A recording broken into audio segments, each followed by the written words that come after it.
So that is basics of SPSS at BBM College of Engineering. This is on base says that we provided at Department of Statistics, Sardar Patel University.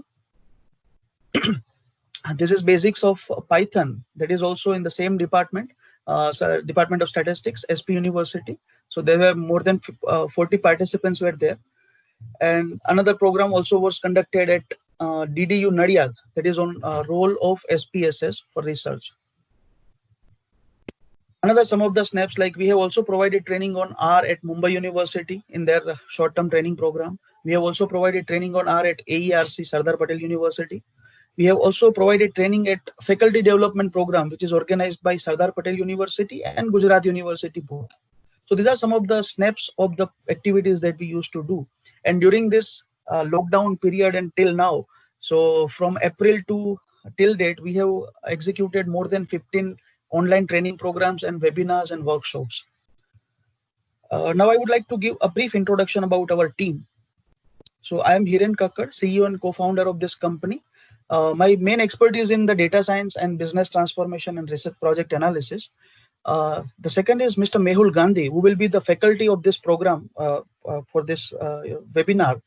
So he is business associate with our company, and he is having more than 8 years of experience in manufacturing domain, and he is basically a quality personnel. So while making this dashboard, you will have the flavor of that manufacturing practices and what are the things which is important for the manufacturing. So that flavor will be having by this Mehul Gandhi.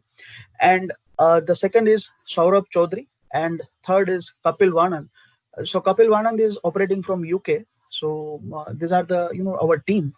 Now I would like to hand over this session to Mr. Mehul Gandhi. So he will take you to the making manufacturing dashboard in Excel. So thank you so much, everyone. I request everyone to please mute yourself. At the end, we'll have a question and answer session. So at that time, you may unmute yourself. So to avoid the disturbance in between, please mute yourself. And the certificate will be awarded after this training. So the people who will be attending entire webinar, so at the last we'll be sharing one link in the message box. So you have to fill out that form so that you will be eligible for the certificate. So thank you so much. Now session is handed over to Mr. Mehul Gandhi. Thank you.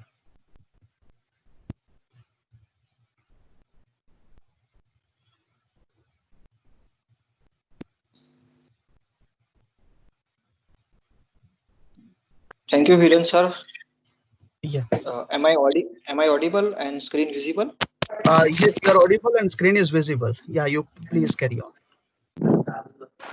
Okay, thank you. So let's start with today's webinar. First of all, I would like to welcome all of you to the State Modeler family. So today we are going to see how you can create a manufacturing dashboard which can give you the brief details of your running situation, so you can take decisions based on that, and you can have a better data visualization for your manufacturing process. So let's start with making dashboard. So before practical explanation, I would like to give some theory of dashboard, so you can have a better understanding how you can create a dashboard and what are the things you need to consider before the making a dashboard. So first let us have a look on the content of today's webinar. So today we are going to see what is dashboard, then overview of on types of dashboard. So there are different types of dashboard available. Then what are the benefits of using dashboard? Then before constructing a dashboard, you need to consider some of the things. We will go through that, and at the end we will create a beautiful dashboard in Excel. So this is the agenda of today's webinar, and at the last we will have a question answer session. So any doubt you have, we will try to solve maximum as possible. So let's start with the agenda. So first of all, what is dashboard? So dashboard is a graphical summary that you can have on your single screen, mostly on a single screen, that it gives you the details of your process or data you are collected in a summary form and with a graphical, normally in a graphical manner. Yes, it is not compulsory that your dashboard may contain only charts or graphicals. You can consider tables and another views also that are linked with your data. So this is how you can create a dashboard. So basically, in today's webinar, I have taken the one table form of a dashboard. So one table which I have kept in a dashboard structure, and another charts I have used. So make a dashboard with a combination of charts and tables. So let us have a look on the sample dashboard. So this is how our dashboard will look like at the end. So we will create this dashboard from sample data available with us. So we can create this, and we'll try to interpret it and go through the data also. Now, what are the types of dashboard available? Right. So there are 4 types of dashboard available. Number 1 is strategic dashboard, which is used for monitoring the long-term company strategies and mainly used by senior level management. Right. So there are strategic decisions involved behind this dashboard. From this dashboard, management takes decision for future investment, future plannings, or future production capacity utilization, and all these data are available on a strategic dashboard. Number 2 is tactical dashboard, which is used for analysis and monitoring of processes and mainly used by mid-level management. Right. So tactical dashboard is something like that managers are using for their day-to-day inputs, like what are the machine utilization, what are the operator efficiencies available, and other managerial analysis and monitoring of processes. They are using tactical dashboard. Number 3 is operational dashboard, which is normally used for monitoring and tracking real-time operation activities and mainly used by junior level management, like supervisors or a production in charge, or people's like on that who are working on shop floor, so they can have a better understanding of their day-to-day operational activities. What are the today's rejection, what are the last week rejection, what is the production cycle times, like this. So they may have understanding of their operational activities for better understanding. So they are using operational dashboard. And last one is analytical dashboard, which is mainly an intersection of the strategic and operational dashboard and mainly used by data analytics. Like this, it is a combination of tactical and operational dashboard. So all the informations who are doing a data analysis work are comparing all this data and try to interpret and present that reports to management for better decision making. So these are the 4 different types of dashboard available. Mr. Mehul, Yeah. can you please minimize that pop-up box which is of team? Yes. Is it okay? Yeah. Okay. Yes. Okay. Okay. Yeah. Okay. So mainly there is 4 types of dashboard available, right? And there is no any structural difference in dashboard. It is different. હિરેનભાઈ, હું ભગવત વાત કરું છું. હિન્દીમાં બી જો બોલી શકાય તો જરા ટ્રાય કરજો ને હિરેનભાઈ. Let me try. मेहुल भाई, हाँ, if possible थोड़ा हिंदी भी बोलेंगे तो अच्छा रहेगा. Okay, ठीक है, ठीक. So basically dashboard is differentiated based on their functionality, right? So there is no any structural difference of dashboard. Now this is the summary table you can use for understanding. So there is 4 types of dashboard: strategic, tactical, analytical, and operational, and used by senior management, middle management, and junior management. So this is a timeline application, like senior management. So strategic decisions are based on long-term data only, right? So senior level management normally used to have a 6-month data or a yearly data to take some strategic decisions, to install a new machine or to install a new facility, to install a new resources, like this. So they are using normally a long-term data to take some decision. and it is normally a something complex based on some complex data, right? So this is called a strategic dashboard. Then tactical and analytical dashboard, which is a medium term data like monthly data, quarterly data we are used to analyze, and it is less complex compared to strategic dashboard. And last one is operational dashboard, which is used by junior level management, and it is as simple as routine work. So we are taking a data of daily activities and we just try to analyze it. This is called operational dashboard. So dashboard use करने के benefits क्या है? सो dashboard use कर से आप multiple objectives, आपके multiple KPIs जो है उसको आप सिंगल स्क्रीन के ऊपर व्यू कर सकते हो।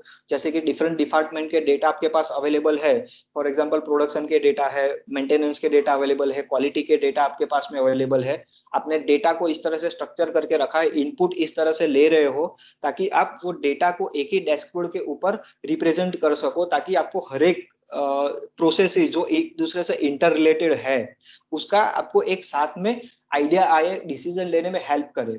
नॉर्मली क्या होता है, हम जब भी कुछ डेटा को कलेक्ट करते हैं, हमारा हर एक प्रोसेस वाइज डेटा बाइफरकेट किया हुआ रहता है। तो सबसे पहले प्रोडक्शन का डेटा देखो, अभी उसमें कुछ इश्यू हुआ तो अगेन मेंटेनेंस का डेटा कलेक्ट करो, उसको एनालाइज करने का ट्राई करो, क्वालिटी का डेटा मंगवाओ, उसको ट्राई करो।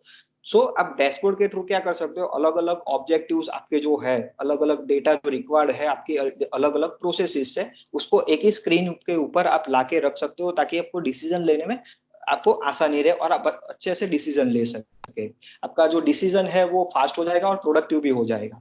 दूसरा बेनिफिट है आपका जो डेटा कंपैरिजन, जैसे मैंने बताया, तो उससे आपका डिसीजन मेकिंग है वो काफी इफेक्टिव हो जाएगा। देन आपको विजुअलाइजेशन एबिलिटीज आपकी बढ़ जाएगी, क्योंकि आपको पूरा डेटा, आपका जो आपकी प्रोसेसेस, सभी प्रोसेसेस का जो पूरा पिक्चर है, जो भी आपके प्रोसेसेस में चल रहा है वो आपको लाइव दिखेगा। तो आपको पता चलेगा कि आपकी प्रोसेसेस कंट्रोल में चल रही कि नहीं चल रही है, कहाँ पे आपको एक्शन लेने की जरूरत है, कहाँ पे आपको कभी कभी स्लो डाउन करने की जरूरत है तो आप स्लो डाउन भी कर सकते हो। सो ये सब चीज आपको बहुत ही इजीली पता चल जाएगी और आप उसके ऊपर करेक्टिव एक्शन भी इसके ऊपर ले सकते हो, इमीडिएट एक्शन भी उसके ऊपर ले सकते हो। देन आपका रिसोर्सेज भी सेव हो जाएगा। मतलब अभी क्या होता है कि आपको जब भी जरूरत है तब आप कुछ डेटा कलेक्ट करते हो, उसके ऊपर कुछ एनालिसिस करते हो, एनालिसिस के टाइम पे आपको पता चलता है कि अभी कुछ प्रॉब्लम है, दूसरा डेटा कलेक्ट करो, दूसरे डिपार्टमेंट से करो, अलग अलग आदमियों को आप अलग अलग रिसोर्सेज यूज करते हो। सो उसमें आपका टाइम ज्यादा जाता है, एनर्जी भी ज्यादा जाता है, आपका मनी भी एक तरह से इनडायरेक्टली वेस्ट होता है उसके अंदर। सो ये सारी चीज है वो आप इससे सेव कर सकते हो। अगर आपने सबसे पहले है आपको ऑब्जेक्टिव अगर आपका फिक्स है तो आप उसके हिसाब से डेटा कलेक्ट करेंगे तो आपका रिसोर्सेज जो है वो आप सेव कर सकते हो और इससे आपका प्रोडक्टिविटी इंप्रूव हो सकता है। Productivity in terms of just product ज्यादा निकालना वो नहीं है, रिसोर्सेज की प्रोडक्टिविटी को भी प्रोडक्टिविटी बोला जाता है। मतलब ये आपका जो आदमी है वो डेटा कलेक्शन में या दूसरे जो नॉन वैल्यू एडेड टास्क है उसके अंदर एक्टिव रहेगा तो आपका जो वैल्यू एडिशन वाला टास्क है, जो बंदा जिस काम के लिए कंपनी में आ रहा है, वो आपका उसके ऊपर से अफेक्ट होगा और अल्टीमेटली आपका प्रोडक्टिविटी डाउन होता है। सो ये करने से आपका प्रोडक्टिविटी भी अल्टीमेटली इंक्रीज होता है। सो ये कुछ बेनिफिट्स है डैशबोर्ड के। इससे अलग भी काफी सारे बेनिफिट्स है, पर ये की बेनिफिट्स है जो मैंने यहाँ पे रिप्रेजेंट किए हैं। अभी डैशबोर्ड बनाने से पहले आपको कुछ चीजें हैं जो ध्यान में रखनी चाहिए ताकि आप जो डैशबोर्ड बनाते हो वो प्रॉपरली बने। ऐसा नहीं हो कि डैशबोर्ड बनाने के बाद में हमें पता चले कि ये चीज तो हमने कंसिडर ही नहीं किया था, ये हमने कंसिडर में से लेना रह गया, या फिर ये डेटा हमें लेना था और रह गया, फिर से सब करना पड़ेगा। सो ये कुछ चीज है जो आप अगर कंसिडर करते हैं before building the dashboard, so it will be a more productive dashboard you can say and more effective dashboard you can create. So सबसे पहले आपको डैशबोर्ड बनाने से पहले क्या करना है, आपका पर्पस क्या है, आपका ऑब्जेक्टिव क्या है वो डैशबोर्ड बनाने के पीछे, वो सबसे पहले आपको डिसाइड करना है। आपको डेटा इस तरह से कलेक्शन करना है ताकि आपका जो पर्पस है, आपका ऑब्जेक्टिव है, वो आप फुलफिल कर सको। देन आपका डेटा कौन से सोर्स से आपके पास में आ रहा है, वो डेटा का जो सोर्स है उसका एक्यूरेसी कितना है, वो कौन कौन से टाइम पे आपके साथ में डेटा आ रहा है, कितने टाइम में वो अपडेट हो रहा है, ठीक है, वो सारा आपको वो डेटा सोर्स जो है वो भी आपको एक फ्रीज करना चाहिए ताकि आपको वो जो डेटा की एक्यूरेसी है वो आपकी परफेक्ट आए। उसके बाद फाइनल डैशबोर्ड बनाने से पहले आपको एक स्ट्रक्चर बनाना चाहिए बेस्ड ऑन ऑब्जेक्टिव्स, राइट। जैसे हम जो है कि होम बनाने से पहले हम उसका एक नक्शा बनाता है, कौन सी जगह कहाँ पे आएगी, कहाँ पे पिलर आएगा, कहाँ पे आपको स्लैब लेना है। सो ये सारा चीज हम इनिशियल स्ट्रक्चर क्रिएट करते हैं, उसके बाद हम फाइनल कंस्ट्रक्शन चालू करते हैं, ठीक है। सो इसी तरह आपको डैशबोर्ड बनाने से पहले भी एक इनिशियल स्ट्रक्चर बना देना चाहिए कि आपको ऑब्जेक्टिव के ऊपर से आपको कितना कितना आपको रिप्रेजेंट करना है आपके डेटा को। उसके बाद है वो डैशबोर्ड कौन यूज करने वाला है, ठीक है। सो यहाँ पे वो हमारा आता है कि टाइप्स ऑफ डैशबोर्ड। इसके ऊपर से आप डिसाइड कर सकते हो कि आपको कौन से डेटा को किस तरह से रिप्रेजेंट करना है। आप सेम डेटा को अलग अलग तरीके से रिप्रेजेंट कर सकते हो according to objective, according to requirement of presentation, right. So आपको वो पहले डिसाइड करना है कि ये डैशबोर्ड किसके लिए आप बना रहे हो। अगर मैनेजमेंट के लिए बना रहे हो तो डेटा मैनेजमेंट को काम में आए उस तरह से उसके अंदर रिप्रेजेंट होना चाहिए। आपको आपके ऑपरेटर या सुपरवाइजर को वो कुछ डेटा के ऊपर से रिप्रेजेंट करना है तो उसके हिसाब से आपका डेटा उसके ऊपर रिप्रेजेंट होना चाहिए। Then how frequently data does this dashboard need to be updated. So आपका जो ये डैशबोर्ड है कब कब अपडेट होगा, आप उसको डेली अपडेट करेंगे या फिर वीकली अपडेट करेंगे, हाफ फोर्टनाइटली अपडेट करेंगे। सो ये सारी चीज है वो आपको कंसिडर करनी चाहिए। एंड एक चीज और है कि आप MS एक्सेल का कौन सा वर्जन यूज करने वाले हो और सामने वाला जो यूजर है उसके पास में कौन सा वर्जन है। ये इतना इंपॉर्टेंट नहीं है पर फिर भी आपको कंसीडर में रखना है, क्योंकि अगर आपने लेटेस्ट वर्जन में अगर बनाया है तो कुछ कुछ फीचर्स पॉसिबल है कि प्रीवियस वर्जन में अवेलेबल नहीं है। तो शायद आपका जो रिप्रेजेंटेशन है वो सामने वाले जिसको आप शेयर कर रहे हो डैशबोर्ड अगर, तो उनको शायद अलाइनमेंट में इश्यू आ सकता है या फिर कलर कोडिंग में कुछ इश्यू आ सकता है। सो ये इतना इंपॉर्टेंट नहीं है, फिर भी कंसिडर करना जरूरी है। सो ये कुछ चीजें थी जो आपको डैशबोर्ड बनाने से पहले ध्यान में रखनी चाहिए। Can you just unmute, sir?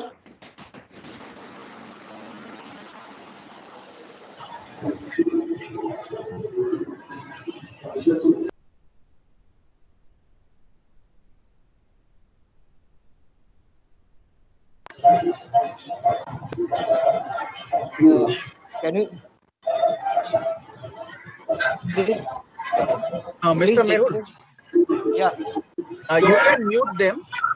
Just click on the participants and then mute all, so they will be muted. I just mute all, but someone again unmute themselves. Okay, okay. I don't know. Someone is unmuting themselves. Okay. So now this is the small theory or understanding of dashboard. Now let us move to the Excel. So how to create a dashboard in Excel. So I will open my Excel sheet and we'll start with building dashboard.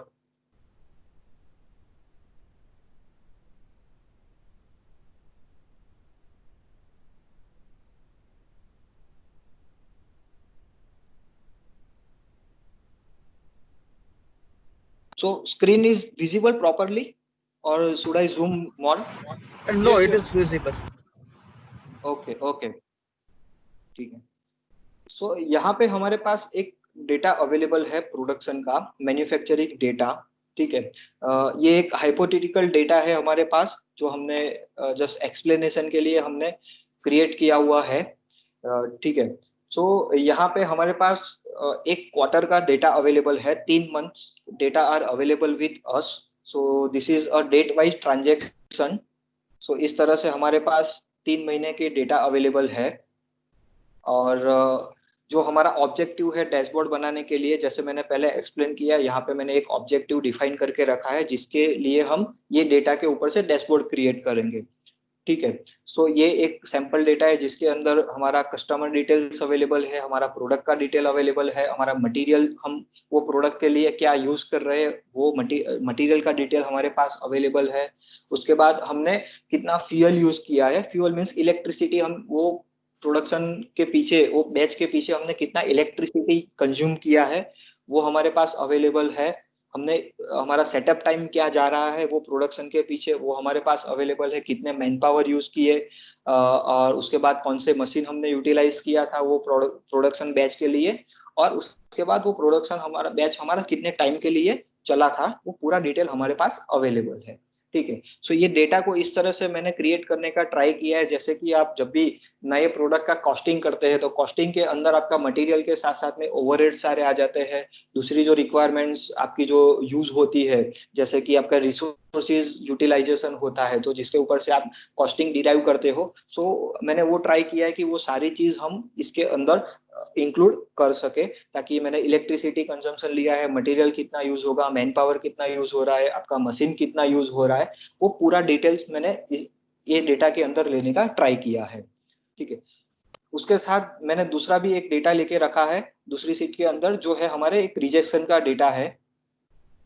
ठीक है, सो इतना इतना हमारा 3 महीने के अंदर अलग अलग रीजंस की वजह से रिजेक्शन हुआ है, जिसको हम हमारे डैशबोर्ड के अंदर इनकॉर्पोरेट करेंगे, ताकि मैन्युफैक्चरिंग का डैशबोर्ड है तो रिजेक्शन के बिना वो कंप्लीट नहीं होगा। सो रिजेक्शन का एक समरी डेटा यहाँ पे लिया हुआ है। और उसके बाद ये हमारा एक ऑब्जेक्टिव है, जैसे मैंने बताया कि हमें सबसे पहले ऑब्जेक्टिव क्या है वो डिसाइड करना जरूरी है। सो ये डैशबोर्ड के अंदर हमारे 6 अलग अलग ऑब्जेक्टिव्स है, जैसे कि हमें मंथ वाइज प्रोडक्शन की क्वांटिटी कितनी है वो चाहिए, और मैंने वो भी डिसाइड करके रखा है कि उसको मैं रिप्रेजेंट कैसे करने वाला हूँ। सो मंथ वाइज प्रोडक्शन क्वांटिटी जो है उसको मैं एज अ ग्राफिकली मैं प्रेजेंट करना चाहता हूँ। उसके बाद हमारा डिफेक्ट वाइज रिजेक्शन कितना हो रहा है उसका ग्राफ के थ्रू हम रिप्रेजेंट करेंगे। Number of quantity produce on each machine, so हमारा मशीन यूटिलाइजेशन का डिटेल इसके अंदर आएगा। उसके बाद वो प्रोडक्शन क्वांटिटी आएगा, उसके बाद मशीन यूटिलाइज हमने कितना किया है नंबर ऑफ आवर्स में वो आएगा। और उसके बाद ऑपरेटर, सो हमने ऑपरेटर की भी डिटेल ली है, तो ऑपरेटर का एफिशिएंसी हम चेक करेंगे, उसने कितना प्रोडक्शन किया है, उसमें से उसने कितना रिजेक्शन किया है, सो उसका क्वालिटी आउटपुट कितना आ रहा है वो हम ऑपरेटर एफिशिएंसी के थ्रू मेजर करेंगे। और सबसे लास्ट में मुझे चाहिए कि कस्टमर वाइज समरी क्या बन रही है, कौन से कस्टमर का कितना प्रोडक्शन हुआ है, कितना रिजेक्शन हुआ है, सो वो मुझे एक समरी के रूप में चाहिए, और उसको हम टेबल के थ्रू रिप्रेजेंट करेंगे। ठीक है, उसको चार्ट के थ्रू भी आप कर सकते हो, पर जस्ट समझने के लिए मैंने एक टेबल फॉर्म में भी रिप्रेजेंट रखा हुआ है, ताकि आपको बेटर आइडिया आ सके। ठीक है, सो ये हमारे ऑब्जेक्टिव्स है। अभी हम प्रैक्टिकली डैशबोर्ड कैसे बनाना है उसके ऊपर हम गो थ्रू चालू करेंगे। ठीक है, सो सबसे पहला हमारा ऑब्जेक्टिव है हमें मंथ वाइज प्रोडक्शन क्वांटिटी को एनालाइज करना है। ठीक है, सो सबसे पहले मैं मेरे डेटा के ऊपर आ जाता हूँ, जो हमारे पास रो डेटा अवेलेबल है। अभी हमारे जो डेटा है उसके अंदर हमारे पास अभी डेट वाइज ट्रांजेक्शन है, जिसको हमें मंथ वाइज ट्रांजेक्शन में कन्वर्ट करना पड़ेगा। ठीक है, सो ये हमारा रो डेटा है, उसको पहले मैं एक्सेल टेबल के अंदर कन्वर्ट कर देता हूँ, ताकि हम अच्छे से उसको यूटिलाइज कर सके, इफेक्टिवली यूज कर सके ये डेटा का। सो मैं ये डेटा को सिंपली एक्सेल टेबल के अंदर कन्वर्ट कर रहा हूँ। तो आप देख सकते हो कि ये डेटा ऑटोमेटिकली जो है मैंने कन्वर्ट किया है एक्सेल टेबल के अंदर। ठीक है, अभी हम यहाँ पे ये डेट ऑफ प्रोडक्शन, मतलब जो डेट वाइज ट्रांजेक्शन है, डेट वाइज प्रोडक्शन डिटेल है, उसको मैं मंथ वाइज डिटेल में कन्वर्ट करूंगा। सो यहाँ पे मैं एक जस्ट कॉलम इंसर्ट कर रहा हूँ, और उसको मैं दे रहा हूँ मंथ ऑफ प्रोडक्शन। और यहाँ पे मैं जस्ट एक फॉर्मूला देके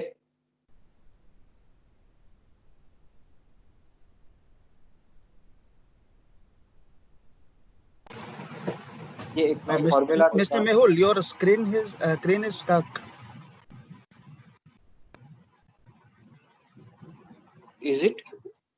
Yeah, it is stuck. Okay, just a minute. No, it's perfectly all right. I think that's some issue. Must be some issue with his net. Okay. Yeah, you may continue now. Yeah. Okay so यहाँ पे मैंने हमारे date of जो date wise transaction थे उसको मैंने months में convert कर दिया है, जैसे यहाँ पे आप देख सकते हो। ठीक है, सो ये हमारे डेटा मैंने कन्वर्ट कर दिया है।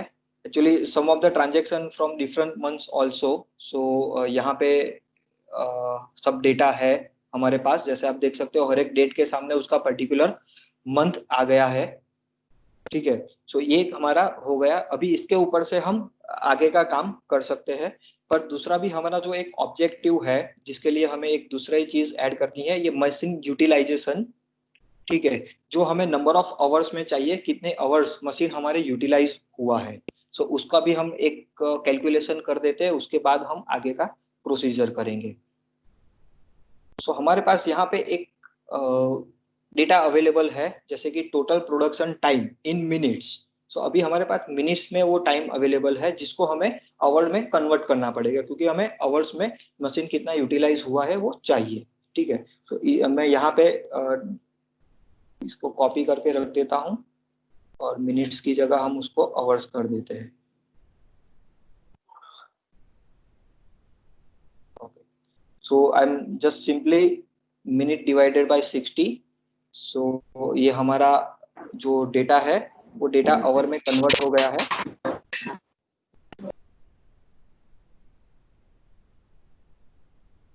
Please request to mute yourself. Kindly please keep your headphone mutes. So यहाँ पे हमने प्रोडक्शन जो टाइम मिनट्स में था उसको आवर में कन्वर्ट कर दिया है। ठीक है, सो अभी हम हमारा आगे का जो काम है उसको अभी हम कर सकते हैं। तो सबसे पहले डैशबोर्ड बनाने से पहले आपको आपके एक्सेल टेबल के ऊपर से हम नॉर्मली पिवोट टेबल का इस्तेमाल करते हैं, ताकि हम डेटा को जिस तरह से मैनिपुलेट करना है या फिर जिस तरह से हमें अरेंज करना है, डेटा को फैच करना है अलग अलग ऑब्जेक्टिव के लिए, हम वो आसानी से कर सके। ठीक है, सो एक्सेल आपको पिवोट टेबल किस तरह से बनाना है। सो आपके जो भी टेबल है, आपका एक्सेल टेबल है, उसके किसी भी एक सेल के अंदर आपको सिलेक्ट करना है वो सेल। उसके बाद आपको जाना है यहाँ पे इंसर्ट टैब के अंदर। इंसर्ट टैब के अंदर एक टेबल का सेक्शन है, टेबल्स करके एक सेक्शन है, उसमें पिवोट टेबल करके ऑप्शन अवेलेबल है। इसके ऊपर आप क्लिक करेंगे तो एक आपको पॉपअप विंडो मिलेगा और आपको बैकएंड में दिख रहा है कि आपका जो डेटा है वो डेटा के ऊपर एक आपको डांसिंग बार जैसी लाइन दिख रही है। ठीक है, सो वो जो लाइन है वो आपका जो पूरा डेटा है, वो डेटा को उसने ऑटोमेटिक सिलेक्ट करके रखा है। वो डेटा के बेस के ऊपर आपका पिवोट टेबल रेडी होगा।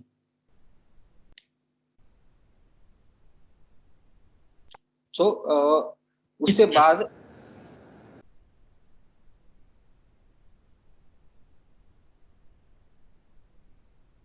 Now is it okay? Yes, okay.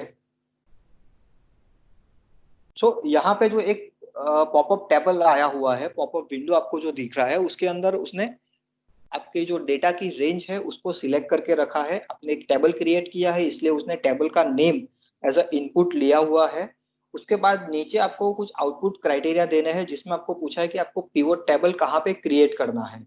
ठीक है, सो यहाँ पे न्यू वर्कशीट है, एग्जिस्टिंग वर्कशीट है। सो आपको नई एक वर्कशीट बनानी है एंड नीचे ऐड करके, सो वहां पे वो भी कर सकते हो। तो न्यू वर्कशीट सिलेक्ट करिए।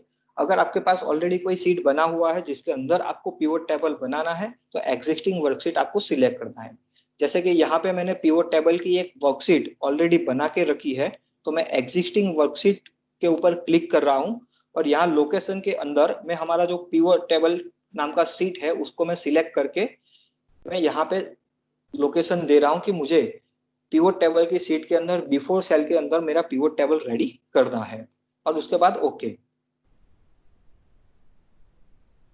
तो आप देख सकते हो यहाँ पे एक ब्लैंक पिवोट टेबल रेडी हो गया है, आपकी स्क्रीन के ऊपर आपको दिखाई देगा। ठीक है, सो जब भी आप कोई पिवोट टेबल क्रिएट करते हो तो वो ब्लैंक पिवोट टेबल रहेगा, उसके अंदर आपको डेटा को फैच करना पड़ेगा। डेटा को फैच करने के लिए आप स्क्रीन के ऊपर देख सकते हो राइट साइड के अंदर एक पिवोट टेबल फील्ड्स करके ऑप्शन आ गया है, उसके अंदर से आपको डेटा को फैच करना है अकॉर्डिंग टू योर ऑब्जेक्टिव। आपको डेटा को किस तरह से देखना है उसके हिसाब से आपको उसमें से फैच करना है। पिवोट टेबल फील्ड्स के अंदर दो सेक्शन है। जो टॉप सेक्शन है उसके अंदर आपकी रो डेटा के अंदर जितने भी कॉलम्स है, कॉलम हेडिंग्स है, वो सारे यहाँ पे आपको दिखाई देंगे, जैसे कि date of production, month of production, customer name and at the last हमने जो ऐड किया था total production time in hours. So आपके जितने भी टेबल के अंदर हेडर्स है वो पूरा आपको वहां पे दिखेंगे। वहां से आपको अभी फैच करना है कि आपको कौन सा डेटा, कौन सी कॉलम के डेटा को यहाँ पे फैच करना है। फॉर एग्जाम्पल यहाँ पे हमें मंथ वाइज प्रोडक्शन क्वांटिटी चाहिए, तो हम हमारे हेडर्स में से हमने जो ट्रांजेक्शन को मंथ में कन्वर्ट किया है, तो मैं मंथ ऑफ प्रोडक्शन को मैं सिलेक्ट करूंगा। उससे पहले बॉटम में आपको 4 छोटे छोटे बॉक्स दिख रहे हैं यहाँ पे, ठीक है। सो वो उसको बोलते हैं हम एरिया बॉक्स और फील्ड एरिया, ठीक है। उसके अंदर आपको ये ऊपर से जो डेटा को फैच करना है, फैच करके यहाँ पे आपको उसको लाके रखना है। उसके हिसाब से पिवट टेबल के अंदर आपका डेटा फैच होगा, ठीक है। सो एक फिल्टर का ऑप्शन है, जैसे हम वो नॉर्मल फिल्टर यूज करते हैं तो आप पिवट टेबल के अंदर डेटा को इंसर्ट करके फिल्टरिंग अप्लाई कर सकते हो, उसके लिए फिल्टर का ऑप्शन है। उसके बाद है कॉलम्स, मतलब आप जो डेटा को फैच करेंगे, जो कॉलम हेडर को फैच करेंगे, उसको आपको कॉलम में अरेंज करना है कि रो में अरेंज करना है। अगर रो में अरेंज करना है तो आपको ये रो वाले बॉक्स में रखना है, कॉलम वाइज अरेंज करना है तो कॉलम के बॉक्स में रखना है। और उसके बाद में है वैल्यूज, मतलब आपने जो भी डेटा फैच किया है उसके सामने आपको कौन सी वैल्यू रिप्रेजेंट करनी है। जैसे कि मंथ ऑफ प्रोडक्शन है, उसके सामने मुझे टोटल प्रोडक्शन की क्वांटिटी मेंशन करनी है या सिर्फ रिजेक्शन की क्वांटिटी मेंशन करनी है। जो मेंशन करनी है वो हमें यहाँ पे फैच करके रखना है। सो हम सबसे पहले मैं मंथ ऑफ प्रोडक्शन को फैच करके रो वाले कॉलम में ड्रैग एंड ड्रॉप कर रहा हूँ। सो आपको यहाँ पे दिखाया देगा कि पिवट टेबल के अंदर हमारे डेटा में जितने भी मंथ्स डिफरेंट अवेलेबल थे वो पूरे यहाँ पे आ गए, ठीक है। अभी समझो यहाँ पे आपको हर एक मंथ के सामने आपको वो रखना है कि टोटल क्वांटिटी कितना है प्रोडक्शन का, तो वो आपको फैच करना है। जैसे अब मैं पिवट टेबल पे आया, यहाँ पे मेरा है प्रोड्यूस क्वांटिटी, तो उसके ऊपर आप अगर ये बॉक्स के अंदर क्लिक करेंगे तो भी वो फैच हो जाएगा, और आप ड्रैग एंड ड्रॉप भी कर सकते हो। सो मैं यहाँ पे सिंपली मैंने वो चेक बॉक्स पे क्लिक किया तो आप देख सकते हो हर एक मंथ के सामने सम ऑफ प्रोड्यूस क्वांटिटी अपने आप वो कैलकुलेट होके आ गया, ठीक है। सो यहाँ पे वैल्यूज के अंदर आप अलग अलग ऑप्शंस यूज कर सकते हो वैल्यूज के लिए। जैसे कि आपको सम चाहिए तो सम ले सकते हो, आपको एवरेज वैल्यूज चाहिए सबकी तो एवरेज वैल्यू आप कंसिडर कर सकते हो, आपको सिर्फ काउंटिंग चाहिए उसका तो काउंटिंग भी आप ले सकते हो। सो वो अलग अलग तरीके से आप ले सकते हो, जो मैं आपको आगे एक्सप्लेन करूंगा, ठीक है। सो यहाँ पे हमारा एक डिटेल्स आ गया, जैसे कि हर एक मंथ में कितना नंबर ऑफ प्रोडक्शन यहाँ पे हुआ है, ठीक है। सो अभी उसको हमें मंथ वाइज ऑलरेडी वो अरेंज है, ठीक है। सो ये हमारा सबसे जो पहला पिवट टेबल है पहले ऑब्जेक्टिव के लिए वो रेडी हो गया है। अभी हम दूसरा पिवट टेबल रेडी करेंगे जो है हमारा डिफेक्ट वाइज प्रोडक्शन के लिए, डिफेक्ट वाइज रिजेक्शन क्वांटिटी के लिए। सो अगेन हम हमारे रो डेटा के ऊपर ये जो रिजेक्शन की डिटेल्स है हमारी रो डेटा रिजेक्शन उसके ऊपर हम जा रहे हैं, ठीक है। उसको यहाँ पे मैं ये डेटा रेंज को सिलेक्ट कर रहा हूँ, इंसर्ट में जाके आप पिवट टेबल क्रिएट कर सकते हो। तो यहाँ पे आप देख सकते हो रो डेटा रिजेक्शन और उसने रेंज सिलेक्ट कर लिया ऑटोमेटिक, एग्जिस्टिंग स्टिक और पिवट टेबल का मैं रेफरेंस दे रहा हूँ यहाँ पे। तो सेम अगेन मुझे यहाँ पे चाहिए, ओके किया, अगेन ब्लैंक टेबल आया और पिवट टेबल 2 आ गया, मतलब ऑलरेडी एक पिवट टेबल हमारा क्रिएट किया हुआ है, इसलिए एक्सेल ने ऑटोमेटिक उसको पिवट 2 का फील्ड दे दिया। यहाँ पे आप देख सकते हो आपको सिर्फ 2 कॉलम्स दिख रहे हैं क्योंकि हमारे डेटा के अंदर भी 2 ही कॉलम अवेलेबल थे। तो अगेन मैं इसको यहाँ पे डिफेक्ट टाइप में फैच कर रहा हूँ। अगर उसको आपको कॉलम वाइज देखना है तो मैं यहाँ पे उसको ड्रैग करके कॉलम में रख रहा हूँ, तो आप देख सकते हो कि आपका जो डेटा है वो कॉलम के हिसाब से अरेंज हो गया, ठीक है। इस तरह से आपको जिस तरह से आपका रिक्वायरमेंट है उस तरह से आप अरेंज कर सकते हो। हम यहाँ पे अभी रो वाइज डेटा को ही देखना चाहते हैं तो मैंने उसको वापस रो वाइज कर दिया है। उसके बाद टोटल क्वांटिटी रिजेक्शन मैंने यहाँ पे अरेंज कर दिया है, ठीक है। अभी यहाँ पे हमें ये देखना है कि कौन से रीजन की वजह से सबसे ज्यादा रिजेक्शन हो रहा है, ठीक है। तो यहाँ पे आप देखिए अभी ये अरेंज नहीं है, डिसेंडिंग ऑर्डर में अरेंज नहीं है, ठीक है। हमें वो देखना है कि सबसे ज्यादा जो रिजेक्ट हुआ है वो टॉप पे दिखे, उसके बाद वो डिसेंडिंग ऑर्डर में हमें देखना है। सो इसे हमें क्या करना पड़ेगा, इसको हमें सॉर्टिंग कर देना पड़ेगा डेटा को, ठीक है। सो आपको मेन डेटा में जाके सॉर्टिंग करने की जरूरत नहीं है, आप डायरेक्टली पिवट टेबल को सॉर्ट कर सकते हैं। इसके लिए आपको यहाँ पे राइट क्लिक करना है, किसी भी सेल को सिलेक्ट करके राइट क्लिक करना है। उसके बाद यहाँ पे एक सॉर्ट का ऑप्शन है, सॉर्ट के अंदर आपको सिलेक्ट करना है लार्जेस्ट टू स्मॉलेस्ट, और अगर आपकी रिक्वायरमेंट है स्मॉलेस्ट टू लार्जेस्ट जाना है तो आप स्मॉलेस्ट टू लार्जेस्ट भी जा सकते हैं, और मोर ऑप्शन भी अवेलेबल है, आप उसको भी एक्सप्लोर कर सकते हो। सो यहाँ पे हमें लार्जेस्ट टू स्मॉलेस्ट चाहिए। सो अभी आप देखिए हमारा जो डेटा है वो largest to smallest descending order में अरेंज हो गया है, ठीक है। सो हमारे डेटा के अंदर डिफेक्ट नंबर 7 जो है वो सबसे ज्यादा कंट्रीब्यूट कर रहा है हमारे प्रोडक्ट को रिजेक्ट करने के अंदर, ठीक है। सो उसके ऊपर से हम आगे कुछ डिसीजन ले सकते हैं, ठीक है। सो ये एक दूसरा पिवट टेबल हमारा रेडी हुआ, जिसके लिए हमने दो अलग अलग सीट यूज की। पहला पिवट टेबल हमने बनाया प्रोडक्शन के ऊपर से, और दूसरा हमने रिजेक्शन के ऊपर से। अभी तीसरा हमारा है number of quantity produce in each machine, ठीक है। सो उसके लिए मैं अगेन ये पिवट टेबल को एक बार मैं कॉपी कर लेता हूं, और यहाँ पे मैं उसको पेस्ट कर देता हूं। Mr. Mehul, या please go little slow because your screen and your voice is not matching sometime. So go little slow so that it will be matched. Okay okay fine, Okay. Okay fine. Mr. Mehul, या can you please explain in English? Sir, it's difficult because some participants are requesting for Hindi and some participants are. Let me try to just have both Exactly language. what I'm. Mr. Mehul, you can use both the language. So one by one, you can explain in Hindi and English in both the language.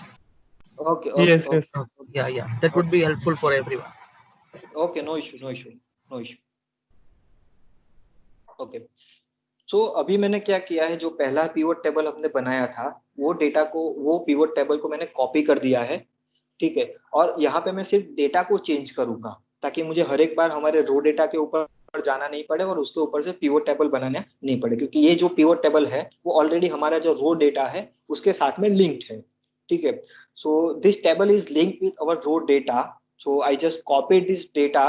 So first pivot table, I just copy this first pivot table and pasted here, as this our pivot table is already linked with our row data, right? So here just I for month I just replace it with machine name and produce quantity, so it will be a number of quantity produced on each machine, right? So how to do it?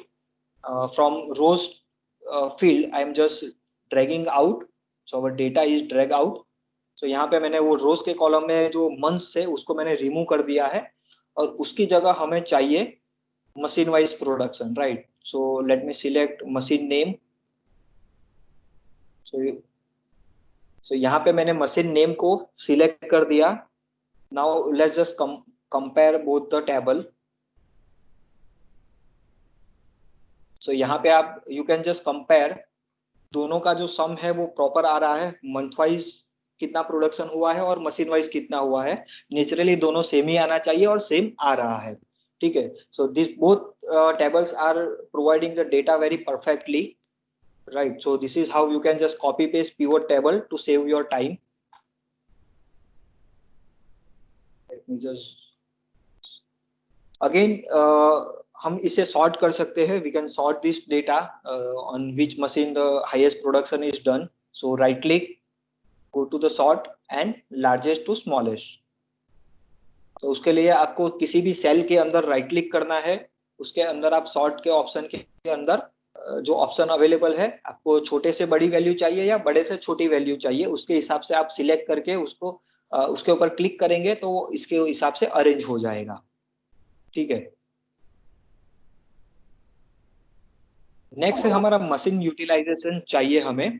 सो कितना machine हमारा, कितने घंटे हमारा machine use हुआ है वो data हमें चाहिए। सो हमने ऑलरेडी हमारा एक डेटा क्रिएट करके रखा था, machine and number of hours utilize. So हम वो डेटा को अगेन फैच करेंगे। सो मैं ये पिवट टेबल को मैं सिलेक्ट कर रहा हूं, मैं कॉपी किया। कॉपी करने के बाद मैं यहाँ पे उसको पेस्ट कर रहा हूँ। ठीक है, यहाँ पे अभी हमें मशीन नेम ऑलरेडी है, हमने सिलेक्ट किया है, वही चाहिए, पर प्रोड्यूस क्वांटिटी की जगह हमें चाहिए कि कितने नंबर ऑफ आवर्स ये मशीन हमारा रन हुआ है। ठीक है, सो यहाँ पे हम ये मशीन का फील्ड चेंज करने से बदले हम ये क्वांटिटी वाला जो हमारा वैल्यूज का जो फील्ड है वो फील्ड को हम यहाँ पे चेंज करेंगे। ठीक है, यहाँ पे मैंने वो फील्ड वाले ऑप्शन पे क्लोज का बटन प्रेस कर दिया था, so I just close that pivot table field button, that is why it is not displaying. To display it again, you just need to right click under the pivot table and click on show field list. So again pivot table field को आपको देखना है तो pivot table के पे ऊपर right click करिए, जो भी pivot table का field list देखना है उसके वो टेबल को सिलेक्ट करके करना है, और show field list करेंगे तो आपको अगेन वो टेबल दिखेगा। Right. So in this table, we just need to machine utilization. So I'm keeping machine here. I'm just dragging out quantities and I'm dragging the value of total production hours in the values. Right. You can just manage this decimal points.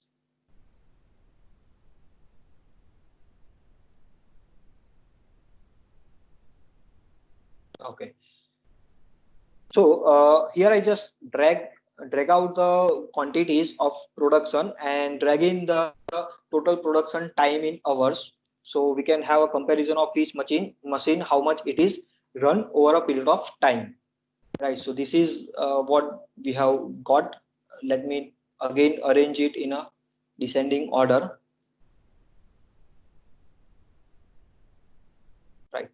So another thing you can see, let's see how you can use filter over here. So for example, आपको ये देखना है कि हर एक machine हर एक month में किस तरह से चला है। ठीक है, सो आप उसको किस तरह से कर सकते हो। सो यहाँ पे जस्ट मैं मंथ को ड्रैग करके कॉलम में ले रहा हूँ और कॉलम में ले जाके मैं उसको ड्रॉप कर रहा हूँ। सो यहाँ पे आप देख सकते हो, late me just do it. Okay, 3-4 months is visible. Okay, so you can see हमारा जो टोटल आवर्स जितने मशीन चला था वो हर एक मंथ में डिवाइड हो गया।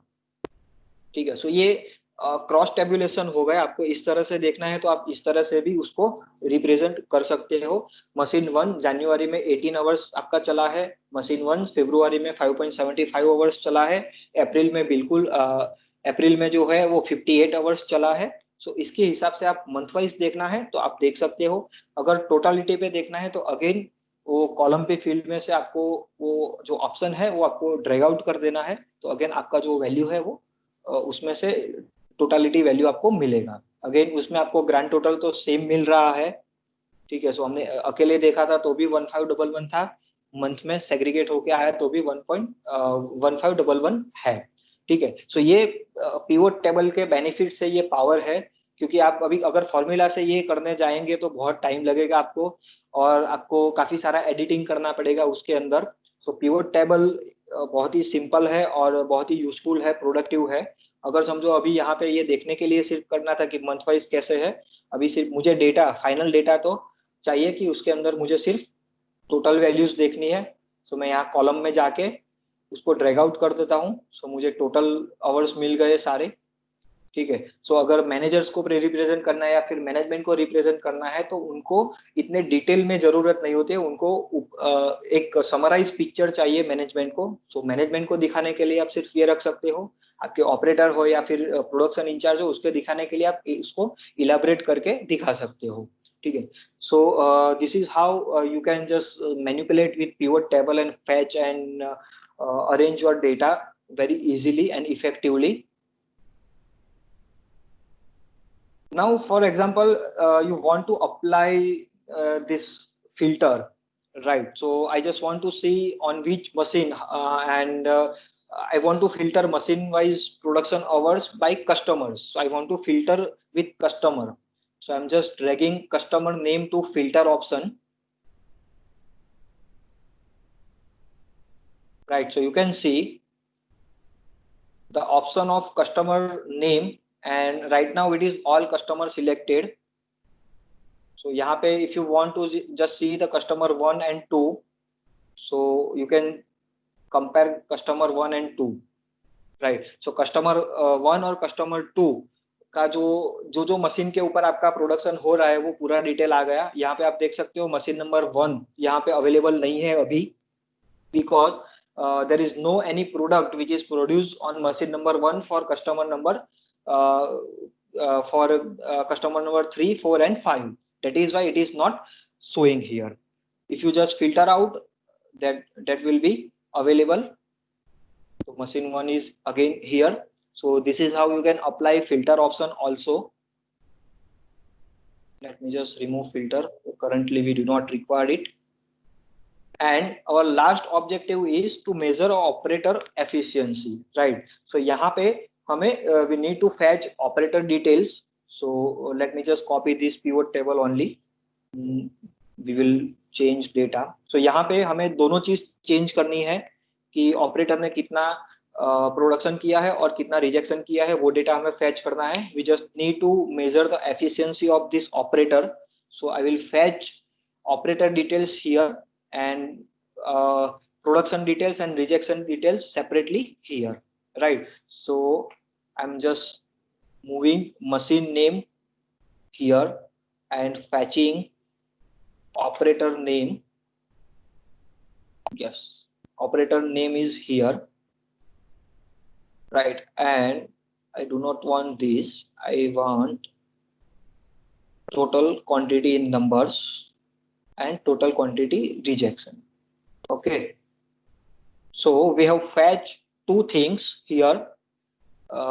Sum of totals, that means total numbers they have produced, and quantity rejected by that operator. So whenever he runs that machine and whatever the production he has done, and out of which what are the numbers rejected are available here. So this is the sum of this all the production, right? This is not a single batch production rejection. This is the sum of rejected quantity, right? Now for example, you if you want to see a percentage of rejection, right, so how you can do it? You just need to go to here and you can see value field setting, right? This is number 1. Number 2, you can right click on this table only, on a pivot table. आप pivot table के ऊपर भी select करेंगे तो again आपको यहाँ पे value field setting का ऑप्शन आएगा. आप वहां पे जाके उसके ऊपर क्लिक करिए. So another popup window will appear.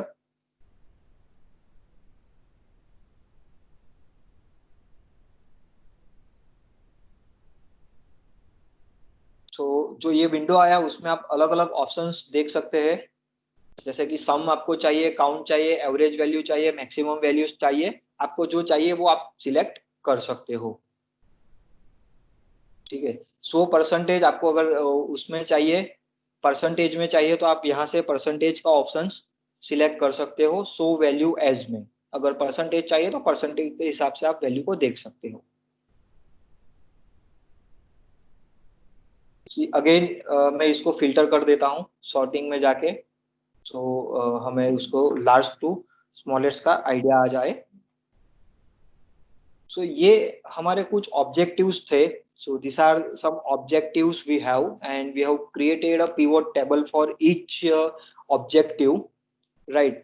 Now we will create a pivot chart and we'll put it on a dashboard, right? So first of all, let me give the review of dashboard structure. I'm just zooming out so you can have a totality view, and then we'll zoom in. So this is what I prepared a structure. Sorry. So this is what the structure of dashboard is. Okay. So यहाँ पे हम अलग अलग charts को insert करेंगे. ये table हमें data चाहिए. So we have already created this data, right? So हम फटाफट ये चार्ट्स क्रिएट करते हैं और उसको यहाँ पे हम अरेंज करेंगे. So हम पिवट टेबल के ऊपर से पिवट चार्ट को क्रिएट करेंगे ताकि हमारा डेटा पिवट टेबल के साथ में लिंक है और पिवट टेबल हमारे चार्ट के साथ में लिंक है. तो जैसे ही डेटा हमारा अपडेट हो रहा है, सो रिस्पेक्टिवली हमारा पिवट टेबल एंड हमारा चार्ट अपडेट होगा। ठीक है, तो सबसे पहले हम ये मंथ वाइज प्रोडक्शन के लिए हम चार्ट बना रहे हैं। उसके लिए क्या करना है, ये पिवट टेबल को आपको सिलेक्ट करना है। उसके बाद इंसर्ट मेनू में जाना है। इंसर्ट मेनू के अंदर पिवट चार्ट के अंदर जाना है। चार्ट सेक्शन में पिवट चार्ट है। ठीक है, सो दो ऑप्शन है, नॉर्मल चार्ट है एंड पिवट चार्ट है। तो आपको सिलेक्ट करना है पिवट चार्ट्स। पिवट चार्ट्स के ऊपर सिलेक्ट करेंगे तो पूरा लिस्ट आएगा जितना एक्सेल के अंदर चार्ट्स अवेलेबल है। उसमें से आपको लाइन चार्ट के ऊपर क्लिक करना है। मतलब मैं लाइन चार्ट यूज कर रहा हूँ, आप दूसरा कोई भी चार्ट इस्तेमाल कर सकते हो। Yes, hello, can you just mute?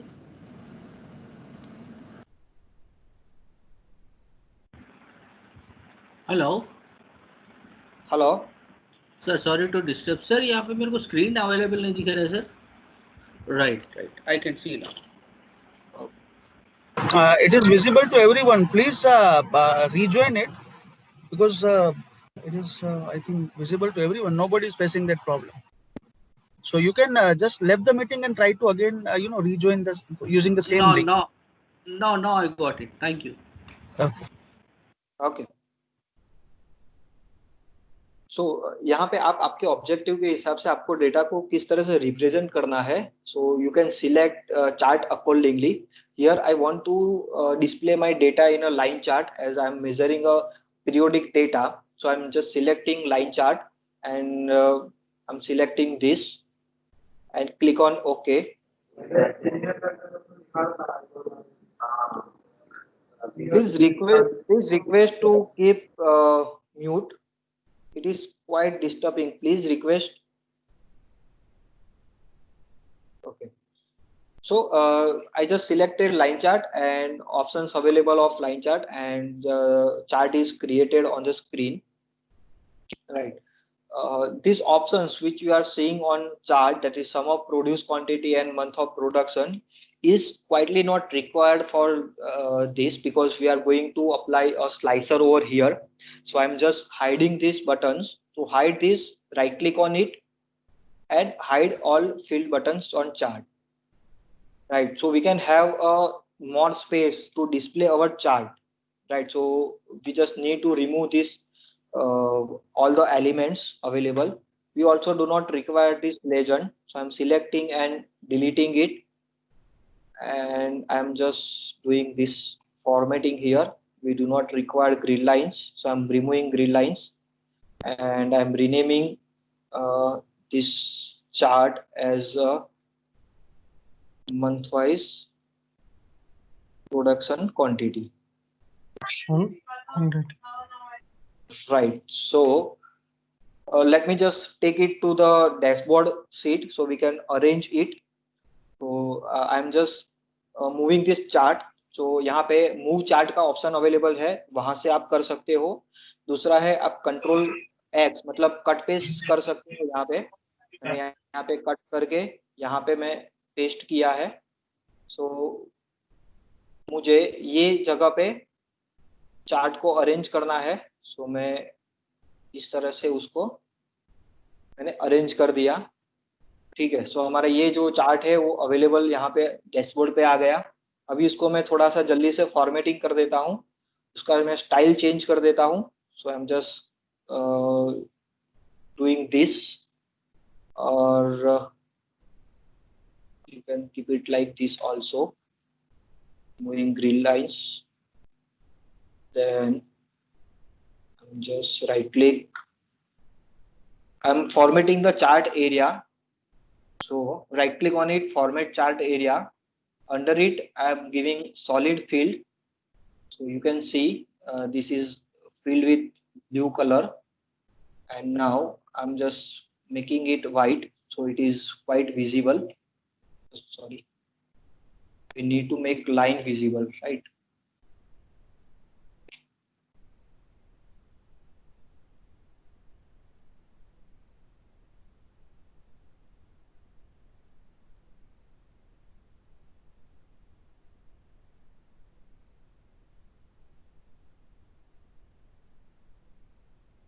Okay.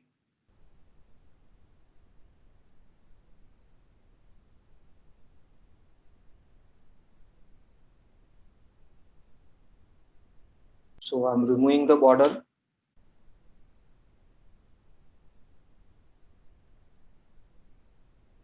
Data label is available already. I'm just adding data labels and arrange it to right. I'm making it also white color and bold. Let me just zoom the screen, I think.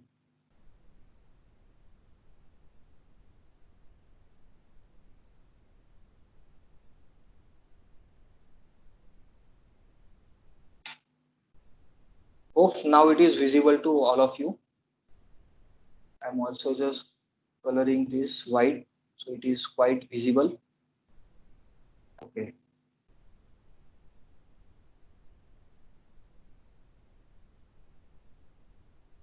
So this is how I just formatted the chart, and just right click on chart.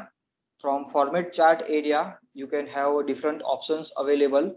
So whatever the elements you want to format, you can use formatting like simple chart only. So आप जो Excel chart को जिस तरह से आप formatting करते हो उसी तरह से आपको पिवोट चार्ट को भी फॉर्मेटिंग करना है. So I'm not going to the formatting part right now. So again, I'm quickly adding a chart for defects. So I'm going to pivot table sheet. Our defect chart is table is here. Again, I'm go to insert tab, go to the pivot table, and for this I'm selecting, I think, pie chart and click on OK. So यहाँ पे भी हमें ये buttons की जरूरत नहीं है. So right click and hide all values. ठीक है, ताकि हमें ग्राफ को रिप्रेजेंट करने का जो जगह है वो ज्यादा मिले. अगेन ये लेजेंड्स की हमें जरूरत नहीं है अभी. सो इसको भी मैं हटा देता हूं और ये चार्ट को मैं कट करके हमारे डैशबोर्ड के ऊपर लेके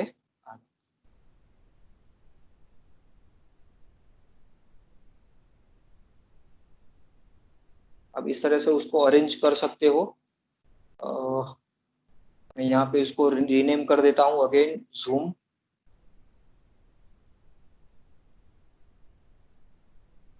तो defect wise quantity,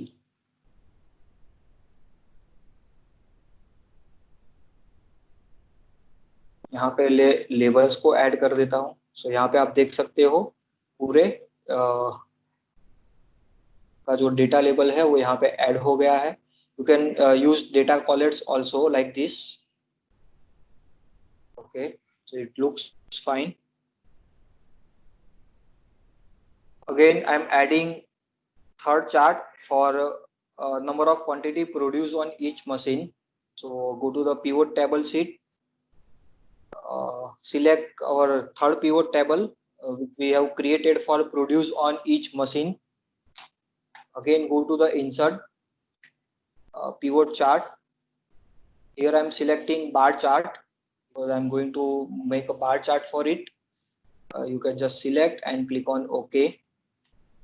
We do not require this button, so right click, hide all button fields. We do not require grid lines, even this also. I'm removing this.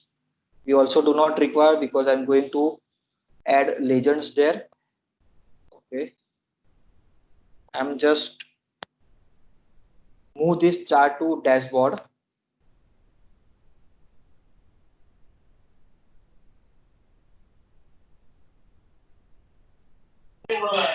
Sir, your voice is not going with the screen.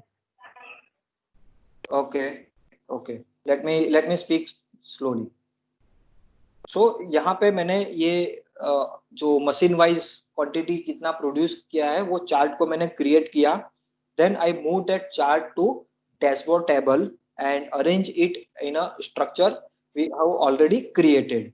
Right now you can see ये जो bars है वो perfectly arrange नहीं है. मतलब ये पहले छोटे से चालू हो रहा है, उसके बाद धीमे धीमे बढ़ रहा है. हमें क्या चाहिए, सबसे ज्यादा जो मशीन के ऊपर प्रोडक्शन हुआ है वो मशीन हमें सबसे पहले देखना है चार्ट के अंदर भी, जैसे हमने टेबल में किया था. ठीक है, so how you can do, so you want to display the machine which has done the maximum production and likewise, right? So you also want your chart in descending order. So how you can do it? Just select this, right click and format axis. Right. When you click on format axis, तो आपको axis select करना है. Axis क्या है? जो machine name लिखे है that is axis, उसको सिलेक्ट करके राइट क्लिक करना है. उसके ऊपर आपको फॉर्मेट एक्सिस का ऑप्शन सिलेक्ट करना है.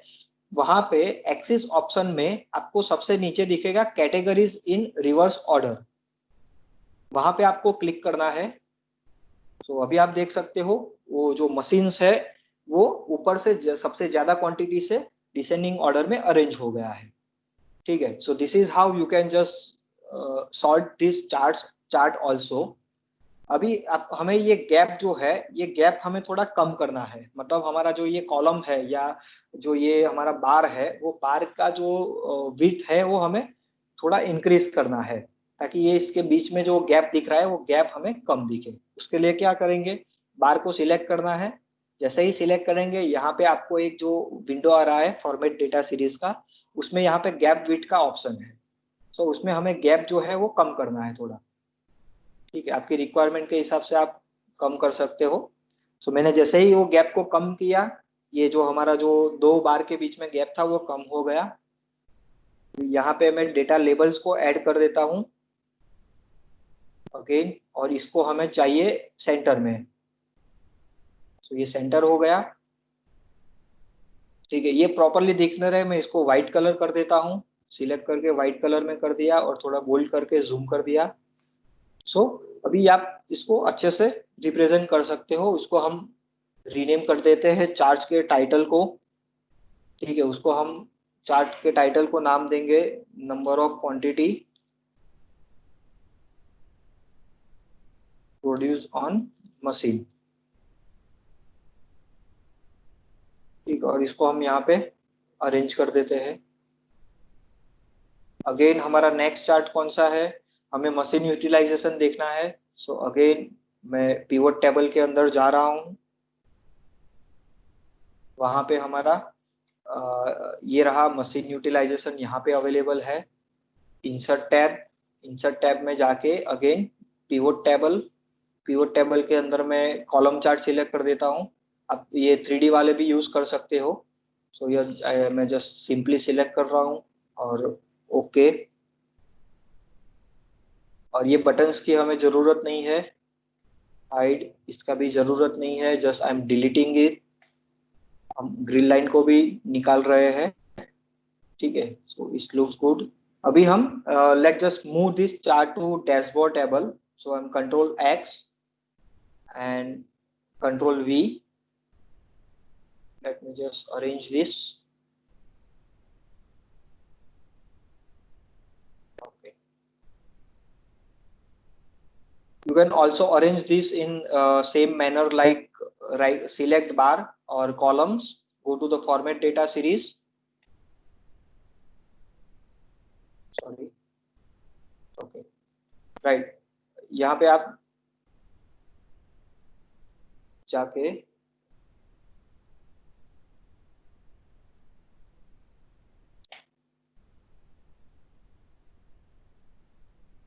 बेसिकली आप इसको भी अरेंज, ये डेटा ओके अरेंज, ये जो चार्ट है उसको भी आप already arrange. Let me just add, I think ये अरेंज भी, yes it is in already in descending order, that is why option is not visible. So ये ऑलरेडी हमारा जो डेटा है, इस तरह से आप उसको अगेन उसको रिप्रेजेंट कर सकते हो. ये हमारा है मशीन कितने आवर्स पे चला है. So machine utilization in bracket hours. So हमें पता चला कि ये जो डेटा हमारे पास अवेलेबल है वो आवर्स में है. सो इस तरह से आप ये डेटा को रिप्रेजेंट कर सकते हो. अभी लास्ट चार्ट सबसे पहले इंसर्ट कर देते हैं हम, जो कि हमारा है ऑपरेटर एफिशिएंसी के लिए. ठीक है. सो ऑपरेटर एफिशिएंसी के डेटा टेबल पे आ जाता हूं मैं. तो पिवट टेबल के अंदर मैं लास्ट पिवट टेबल पे आ गया. इंसर्ट टैब, पिवट चार्ट, यहाँ पे मैं कॉम्बो चार्ट सिलेक्ट कर रहा हूँ बिकॉज हमें दो डेटा को एक साथ में रिप्रेजेंट करना है, उसने कितना प्रोडक्शन किया है और कितना रिजेक्शन भी साथ साथ में किया है। सो मैं यहाँ पे ये कॉम्बो चार्ट ले रहा हूँ और हमारा जो दूसरा जो है डेटा उसको मैं इस तरह से अरेंज कर रहा हूँ and okay. I am just removing this buttons.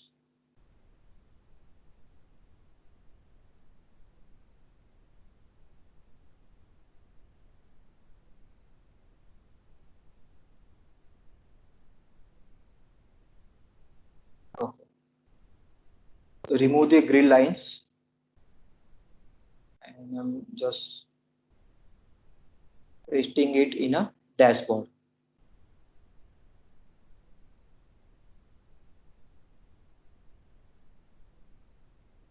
Okay.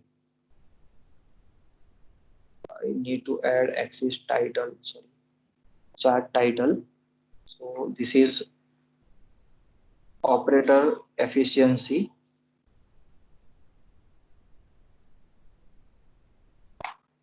Right, यहाँ पे हम ऑपरेटर 1 to 6 कर देते हैं ताकि अच्छे से हमें पता चले।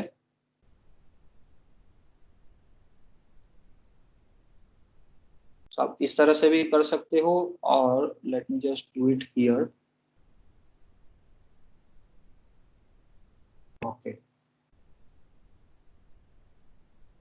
राइट, ठीक है। सो यहाँ पे ये चार्ट पे से आप क्या देख सकते हो, ऑपरेटर नंबर 3 जो है उसने प्रोडक्शन ज्यादा किया है और कंपैरेटिवली उसका जो रिजेक्शन परसेंटेज है वो भी ज्यादा है। ठीक है, सो हम दोनों में डेटा लेवल्स ऐड कर देते हैं। सबसे पहले मैंने ये कॉलम के लिए कर दिया और ये हो गया हमारा लाइन के लिए। ठीक है, लाइन के लिए हमें ऑप्शंस में जाके उसको हमें थोड़ा अलग से देखना है। मैं ऊपर नीचे हो जाता है, मैं इसको सेंटर ले लेता हूँ। सेंटर नहीं हो रहा है, लेफ्ट। ओके, अभी ये दिख रहा है।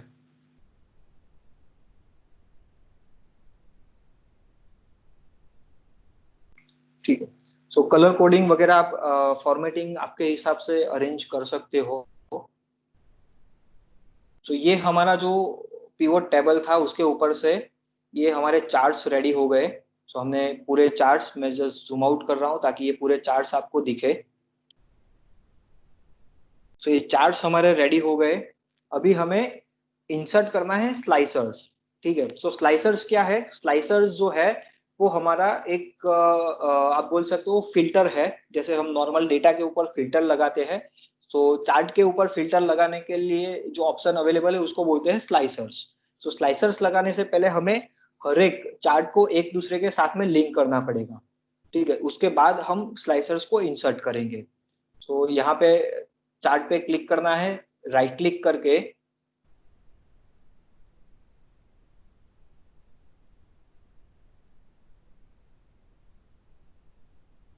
जैसे ही आप उसके ऊपर राइट क्लिक करेंगे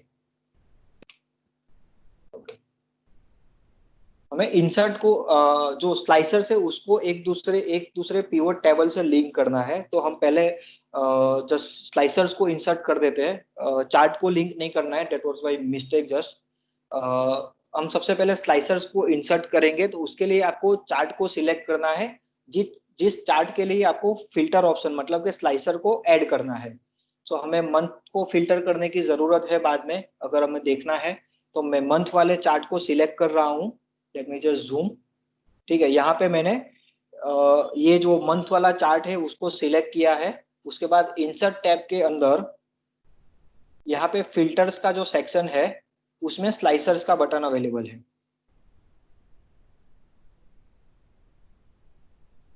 उस स्लाइसर के बटन के ऊपर आप क्लिक करेंगे तो एक पॉपअप विंडो आएगा, उसमें पूछेगा आपको कौन सी फील्ड का स्लाइसर ऐड करना है। ठीक है, हमें यहाँ मंथ का स्लाइसर ऐड करना है। तो हम मंथ सिलेक्ट करेंगे एंड ओके। तो यहाँ पे आप देख सकते हो एक मंथ का स्लाइसर आपकी स्क्रीन पे आ गया है। ओके, ठीक है। सो ये आप देख सकते हो हर एक मंथ यहाँ पे अवेलेबल हो गया है जो हमारे डेटा में अवेलेबल है। ठीक है, अभी हमने स्लाइसर्स के लिए यहाँ पे जगह तो मैंने कम रखा है। ठीक है, मुझे यहाँ पे इसको फिट करना है, तो मैं कैसे करूंगा, यहाँ पे मैं अरेंज कर रहा हूँ उसको, देन राइट क्लिक करना है, राइट क्लिक करके उसके अंदर साइज एंड प्रॉपर्टीज का ऑप्शन है, वहां पे क्लिक करना है और उसमें सबसे पहला ऑप्शन है पोजीशन एंड लेआउट। उसके अंदर नंबर ऑफ कॉलम्स को मैं 2 कर देता हूं, मतलब जो डेटा अवेलेबल है वो मेरा 2 कॉलम के अंदर स्प्लिट हो जाएगा और उसको मैं अगेन यहाँ पे रीअरेंज कर दिया। ठीक है, सो आप देख सकते हो हमारा जो जितने भी मंथ्स से वो यहाँ पे अरेंज हो गए। क्विकली दूसरा स्लाइसर ऐड कर देता हूँ डिफेक्ट्स के लिए। सो मेरा डिफेक्ट्स का जो चार्ट है उसको मुझे सिलेक्ट करना पड़ेगा। ये चार्ट को मैंने यहाँ से सिलेक्ट किया। Again insert tab, insert tab के अंदर फिल्टर्स, फिल्टर्स के अंदर स्लाइसर्स एंड हमें डिफेक्ट टाइप के हिसाब से स्लाइसिंग करना है। सो मैं इसको सिलेक्ट कर रहा हूँ एंड क्लिक ऑन ओके। सो दूसरा एक स्लाइसर आ गया, उसको भी हम जो है 2 कॉलम में अरेंज कर देते हैं ताकि अच्छे से उसको जगह का इस्तेमाल कर सके हम। आप सिंगल कॉलम में भी रख सकते हो, अगर आपके पास आपने जो स्ट्रक्चर बनाया है आप स्ट्रक्चर उसके हिसाब से क्रिएट करेंगे तो आप उसको सिंगल कॉलम में भी अरेंज कर सकते हो। हमारा तीसरा स्लाइसर हमें जरूरत है मशीन के लिए, क्योंकि हमें मशीन से भी डेटा को फिल्टर करके देखना है। तो मैं हमारा मशीन का जो एक चार्ट है उसको मैं सिलेक्ट कर देता हूँ। Again insert filters and slicers, उसमें हमें फिल्टर करना है मशीन से। So we want to filter with machine, so I am selecting the machine name to create a slicer. Click on okay. You can see again हमारा जो है उसको मैं सिंगल कॉलम में रख रहा हूँ कि मैंने ऑलरेडी उसको जो है इस तरह से स्ट्रक्चर करके रखा है। सो यहाँ पे हमने 3 स्लाइसर्स को इंसर्ट कर दिया है। अभी हमें इसको एक दूसरे से लिंक करना है। तो कैसे करेंगे, स्लाइसर को सिलेक्ट करना है, right click and report connection पे क्लिक करना है और जितने भी पिवट टेबल आपने क्रिएट किए हैं उसके ऊपर आपको यहाँ पे चेकबॉक्स में टिक करके ओके कर देना है। अगेन राइट क्लिक, ये सभी स्लाइसर्स के लिए आपको करना पड़ेगा।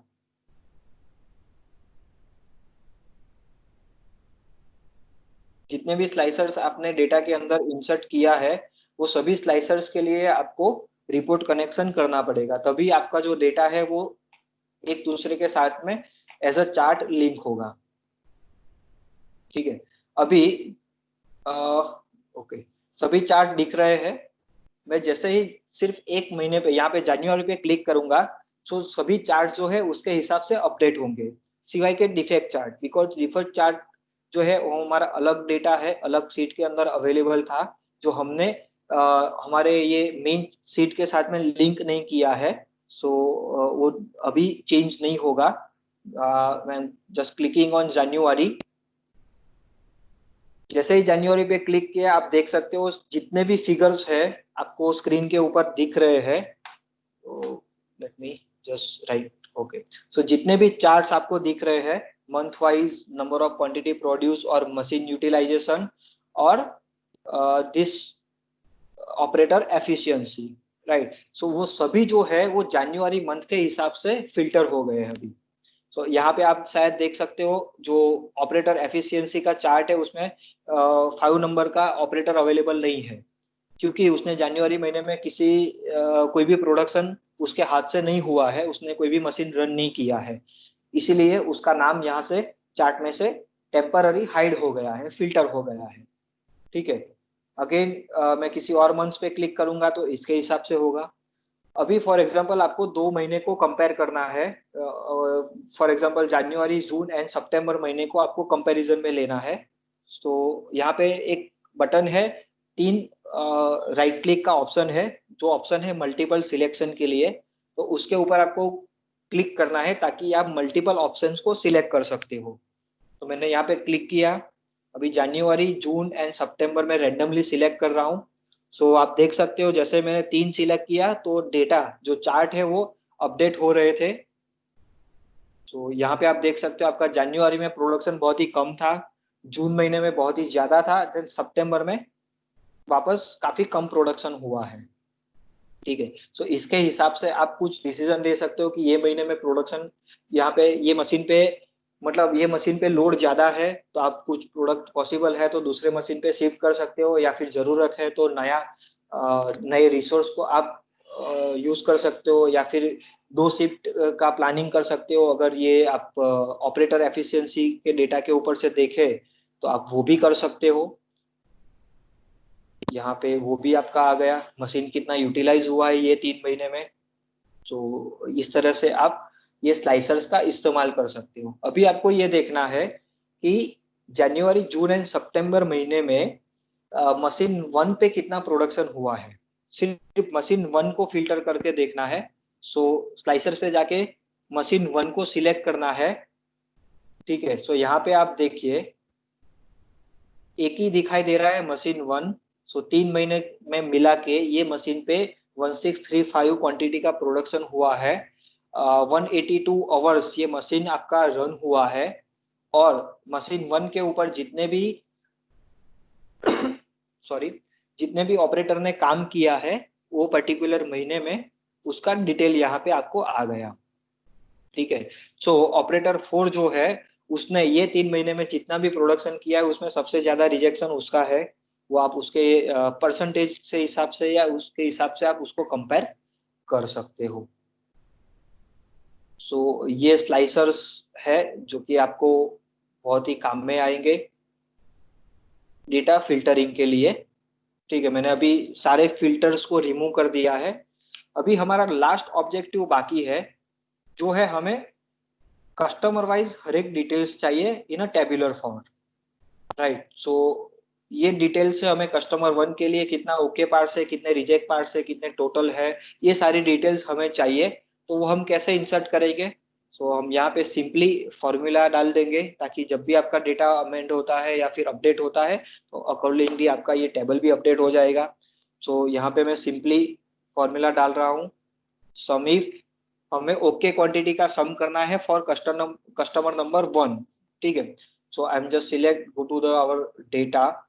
सो यहाँ पे हमारा डेटा अवेलेबल है, हमें सबसे पहले ये सिलेक्ट करना है क्योंकि हमारा कस्टमर यहाँ पे अवेलेबल है।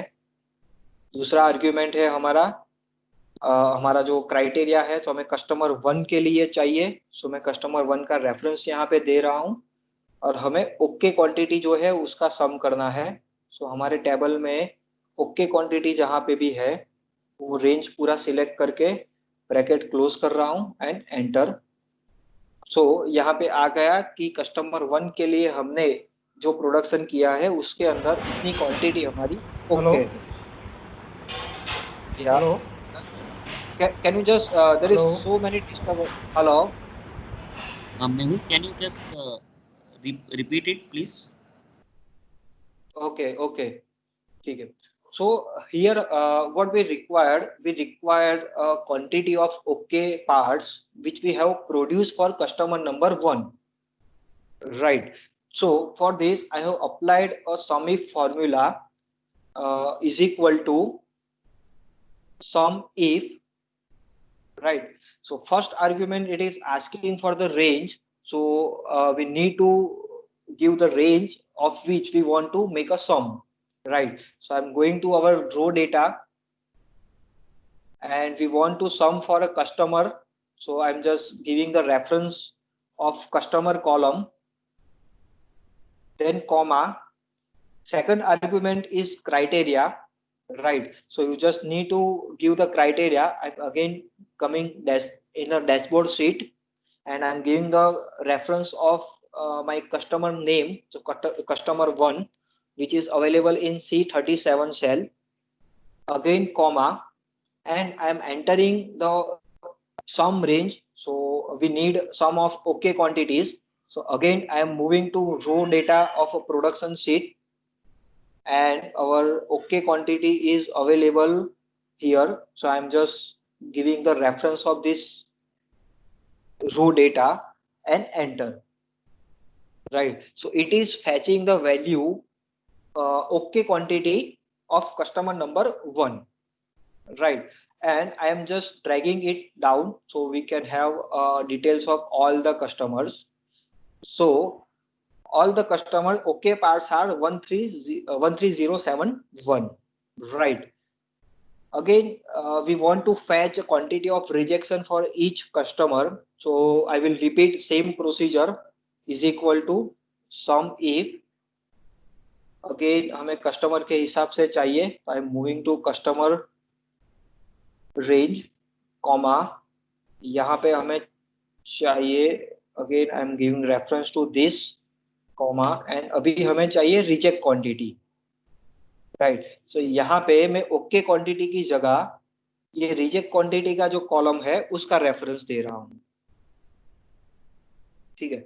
हमें रिजेक्शन की क्वांटिटी चाहिए तो मैं रिजेक्शन की क्वांटिटी का यहाँ पे रेफरेंस दे रहा हूँ, ब्रैकेट क्लोज करके एंटर, राइट? और मैं इसको ड्रैग कर देता हूँ ताकि सभी कस्टमर के लिए अवेलेबल हो गया।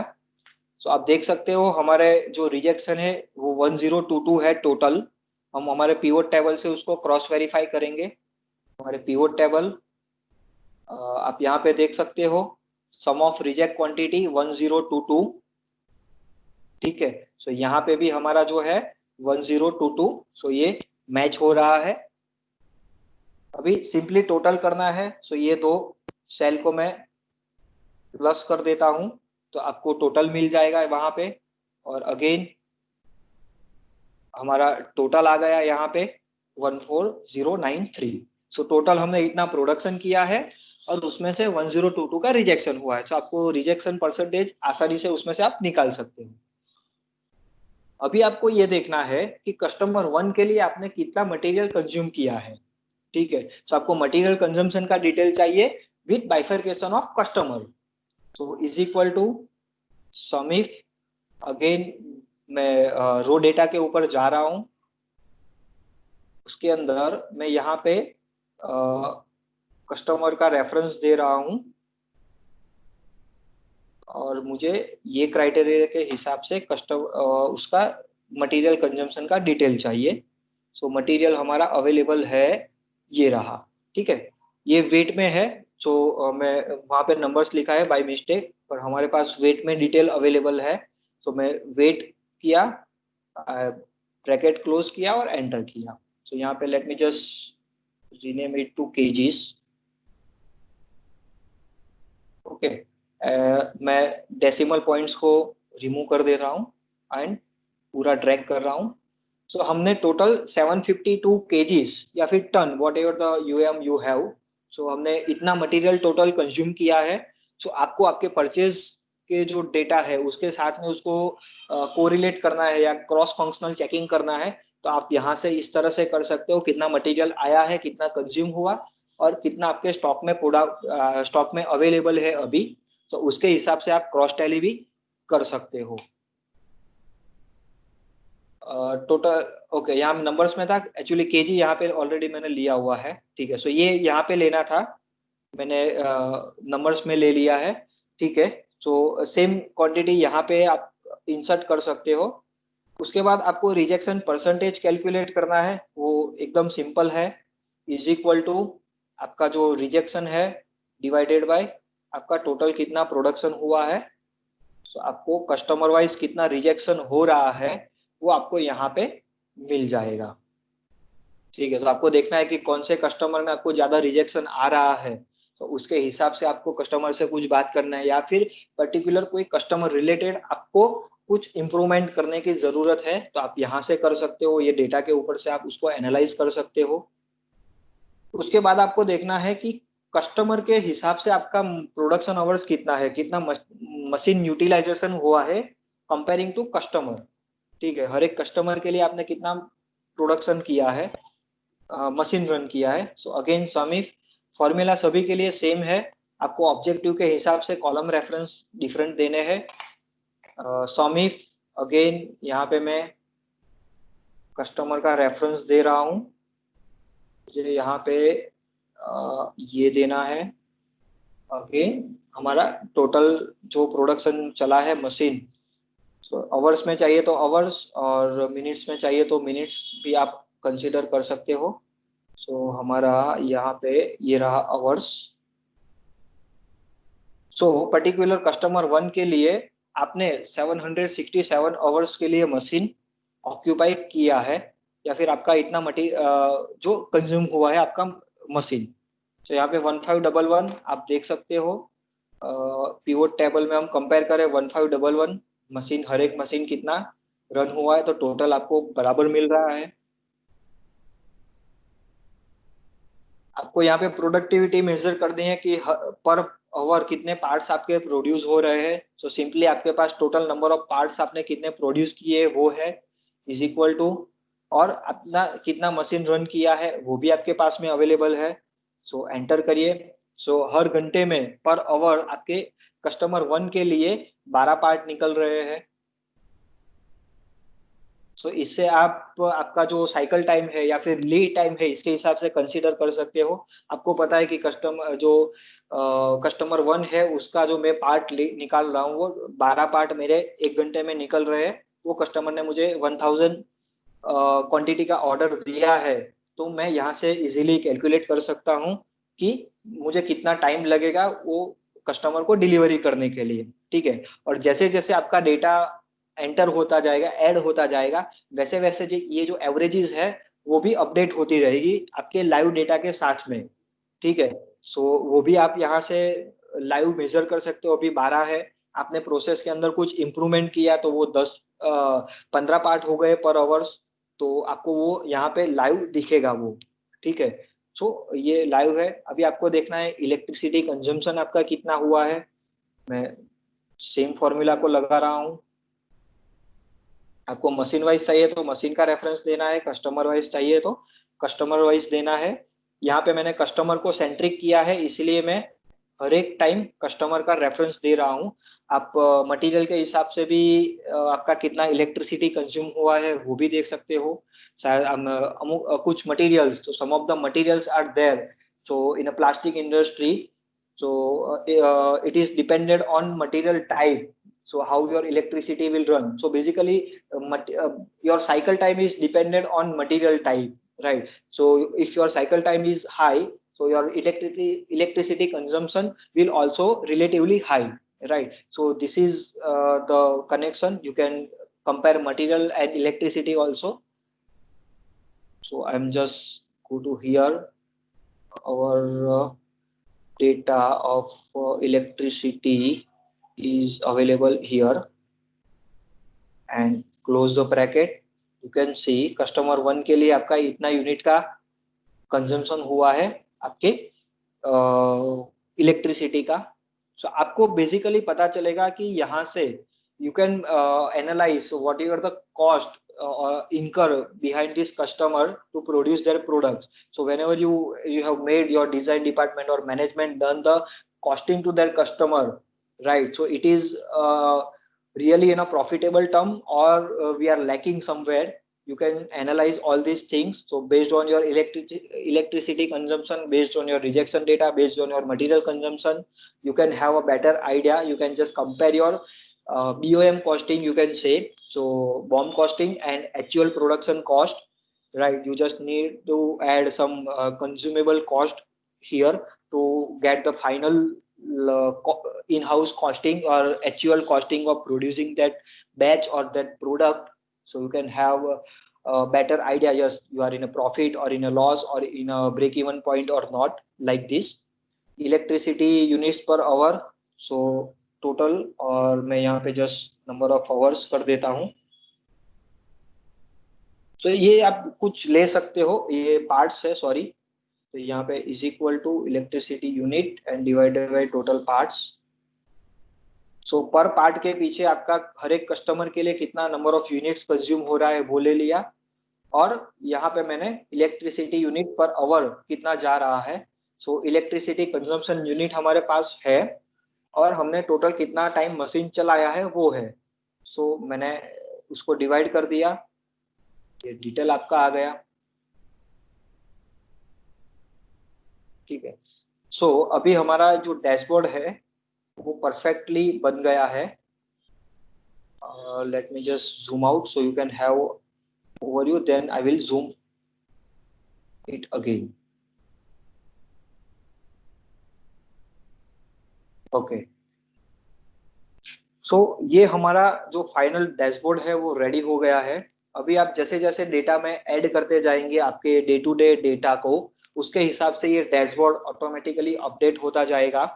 ठीक है, आपको सिर्फ एक आपको मैं रिफ्रेश करने का ऑप्शन दिखा देता हूं। आप पिवट टेबल को भी रिफ्रेश कर सकते हो।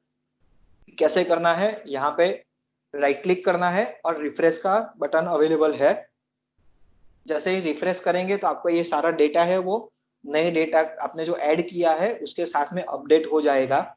अगर आप सीट को क्लोज करके अगेन रीओपन करेंगे तो वो अपने आप रिफ्रेश हो जाएगा। ठीक है, पर अगर कोई अलग बंदा एंट्री कर रहा है और आप लाइव इसको देख रहे हो तो you just need to refresh this, so you can have latest updates in your dashboard and pivot table. Chart को भी आप रिफ्रेश कर सकते हो। सेम चार्ट को सिलेक्ट करिए, राइट क्लिक करके आपको रिफ्रेश डेटा सबसे पहला ऑप्शन है। So just select the chart, right click on it, and first option is available as refresh data. So if some another person is making entry and you are watching it live, your dashboard is on live mode, so you can have live update of data. So let me just quickly add one data here and show you how it is updated. Just I'm copying this and change some value. So and I am produce quantity, let's say 3000, right? So we can have a drastic change. So I add the produce quantity to 300 quantity. So we can just quickly review it. We do not need to. So here in a pivot table right now, the quantity is same, right? So there is no any change in quantity. If you want to make a change, just right click here and refresh it. So you can see instead of 40,000, our data is 717,515 and all your charts are updated, right? So in machine 5 you can see 752036. I'm not remember what is the previous figure, but it is already updated for sure. You can just compare here also. Let me just show you. So this data are updated. All this you can see number of quantity produced on each machine. So I come to the pivot table sheet and on a number of quantity produced for each machine. So the quantity is again 17515, right? So all the data is updated. When I click on refresh button, by selecting pivot table, right click on it and select on refresh data, right? So this is the dashboard you can create with Excel. This is a manufacturing data. You can add any of the data you want to represent here according to your objective, right? So let me just move again to our slide. So I just want to announce one thing, then we will have a question answer session. Any doubts you have, we will clear it out. Before it, I would like to represent one thing. So I'm coming to my this sheet and so we have arranged one program that is a 4 days online certification course for advanced Excel for data analytics. So in these 4 days, we generally used to start with basics, how to apply of basic formulas of some count, average, so very basics. So we just explain what is Excel. We explain interface of Excel, what is the different features available in Excel. We are starting from this, and on the last day we create another one dashboard with different data. So we cover VLOOKUP, HLOOKUP, index match, then pivot tables, pivot charts in deep. in detail. We are just explaining it, and we are also giving the material for that also for the practice purposes, right? So this training is scheduled on 15 August and will be of a 4 days training, 15 to 18 August. Timing will be same, 7 p.m. to 8:30 p.m. for 4 days. And for details on course content, you can visit our website. I already uh, put this here. You can just refer it. And for any details on corporate discount or any other things, you can just contact on this email ID provided, or you can just contact me on over phone or WhatsApp. So the fees for this program will be 499 rupees for 4 days. At the end of this program, there will be an exam, and based on exam, you can we will provide a certificate of completion to each participant who have cleared this exam successfully.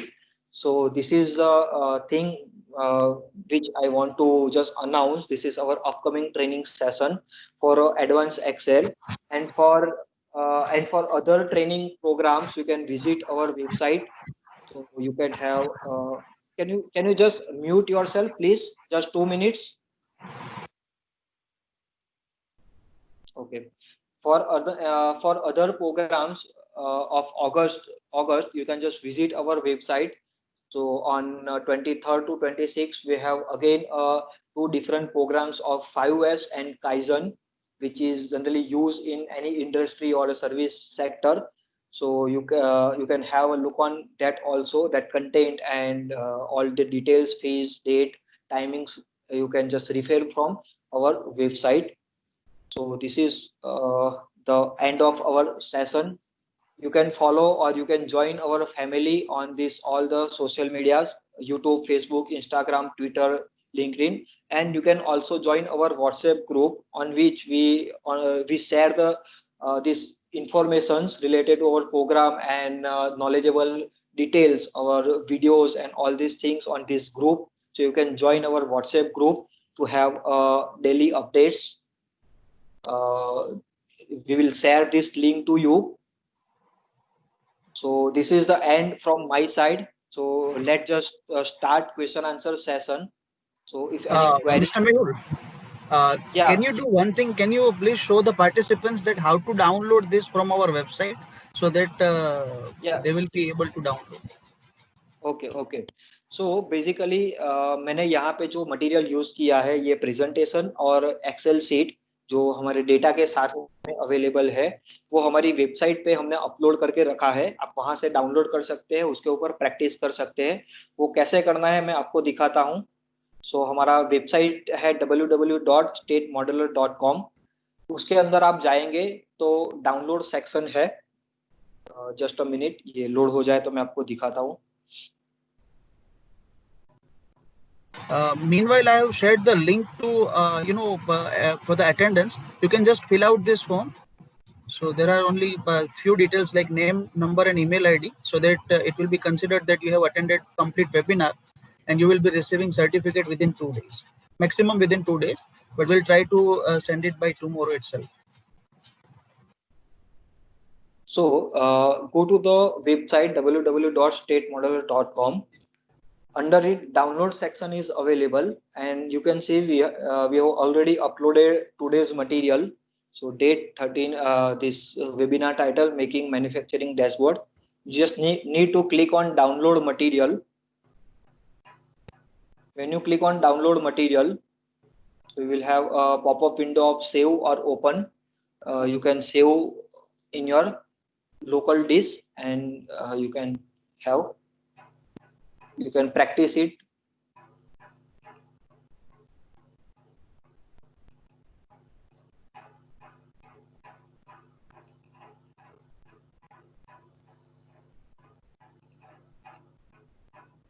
So due to internet connectivity, there is slow connection. Yes, you can see this is how you can just click on OK. So this material will be downloaded to your local disk, and then you can use it. So let us have a question answer session.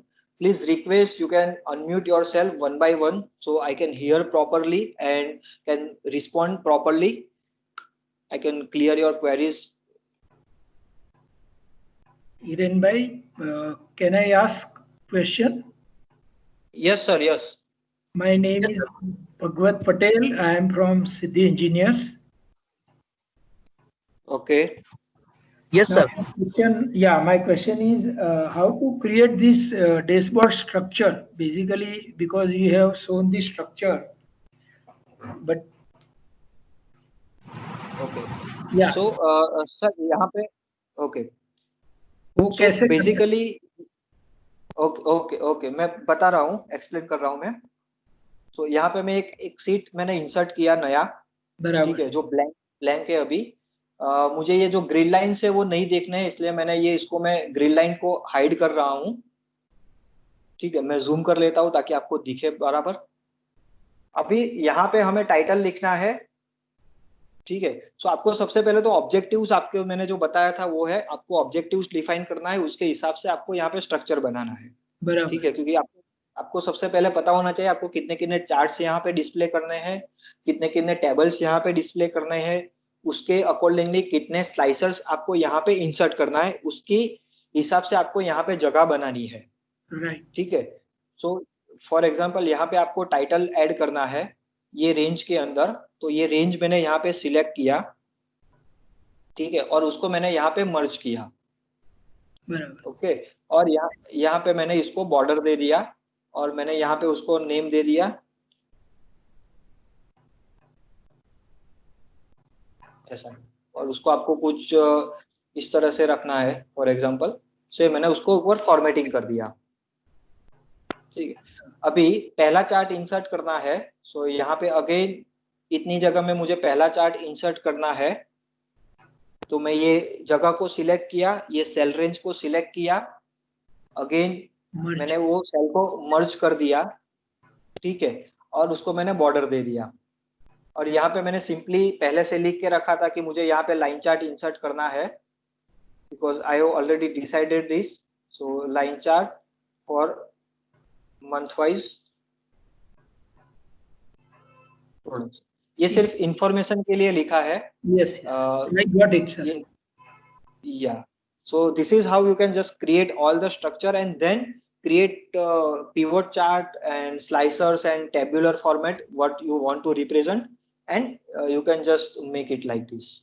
Okay. और फिर दूसरा ये इसको मुझे save करके बाद में हर महीने का अलग बनाना है तो वो भी कर सकते हैं.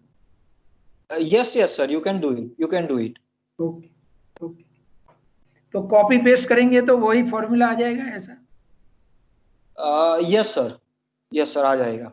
पर उसमें आपको सिर्फ रेफरेंसिंग का ध्यान रखना है कि आपने जो रेफरेंस दिया है फॉर्मूला के अंदर वो सेम रहना चाहिए. मतलब वो डेटा जो आपका है, टेबल वहीं से शुरू होना है. हाँ, रो डेटा आपका उसी तरह से अरेंज होना चाहिए, तो आपका जो फॉर्मूला है वो प्रॉपर वर्क करेगा. Okay. Yes, thank you. Okay, thank you. Any other question? Yes, any other question? Please, you can unmute yourself and ask to the faculty.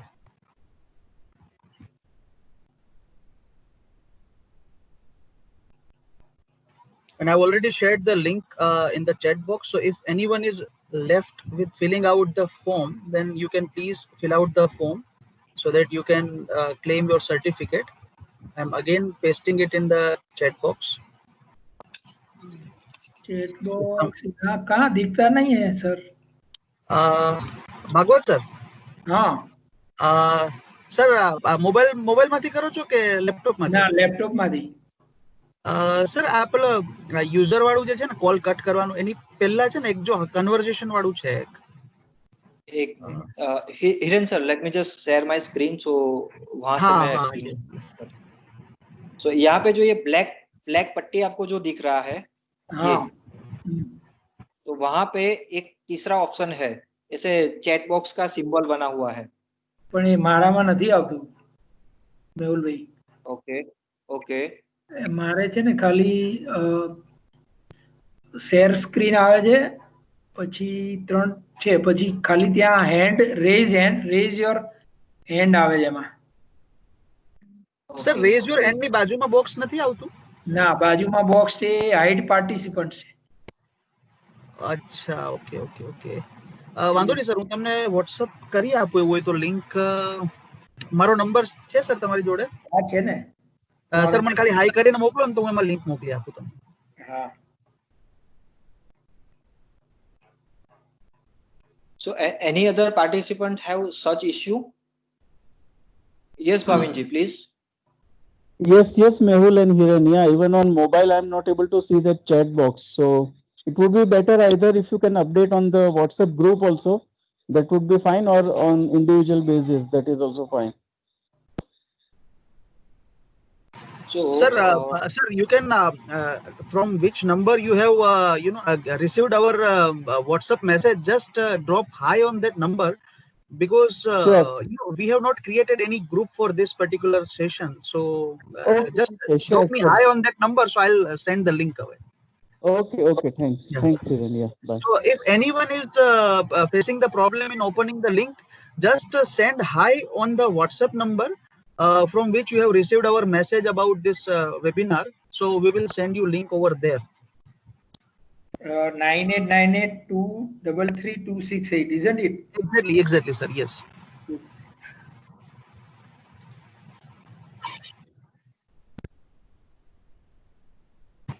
So any other query related to our topic?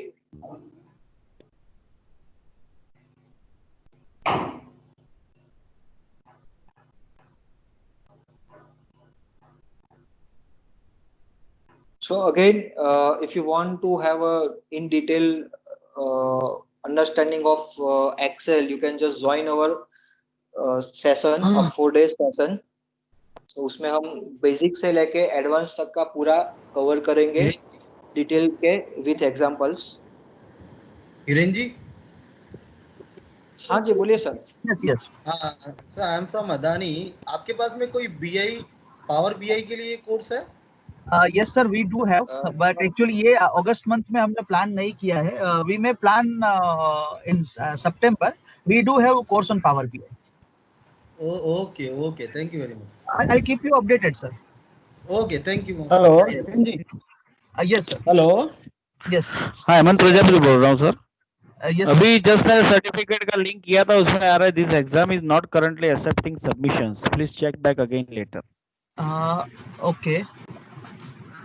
Sir, there might be a limitation because auto generated is there. So आप मुझे sir WhatsApp पे सिर्फ high करके भेज दीजिए. Definitely will share the certificate, sir. Okay. Yeah. Thank you. Yeah, thank you, sir. So अभी कोई query है या फिर we can just close this session. किसी को कोई क्वेश्चन है तो हम उसको सॉल्व कर सकते हैं अभी. No, I think yeah. I have sent a hi message to the number. Okay, sir. We'll check just after the session. We'll check and we'll share you the certificate, sir. Yeah. Sure. Okay, sir. Which number I have? Yeah. Sorry?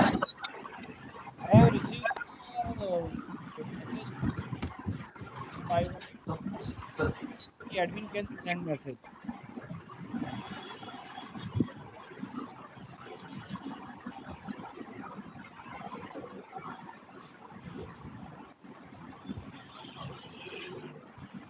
I have also messaged my number in the chat box, so you can also take from there. Otherwise, in the afternoon we have WhatsApp you the session link. So on that number only you have to reply hi. I am replying on all your mobile number 94273856. Sorry? I will reply on your mobile. It's 94273856. Yeah, you can reply on that number also, no problem. Okay. Because I have the link, but only admin can send the message there.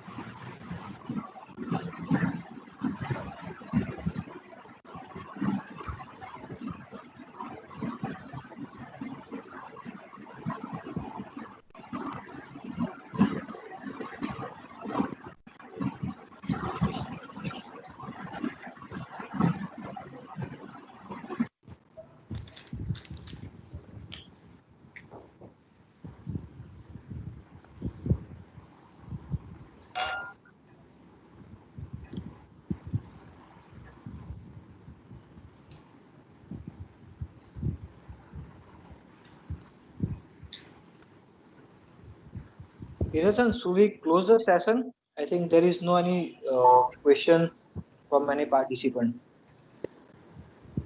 Yeah.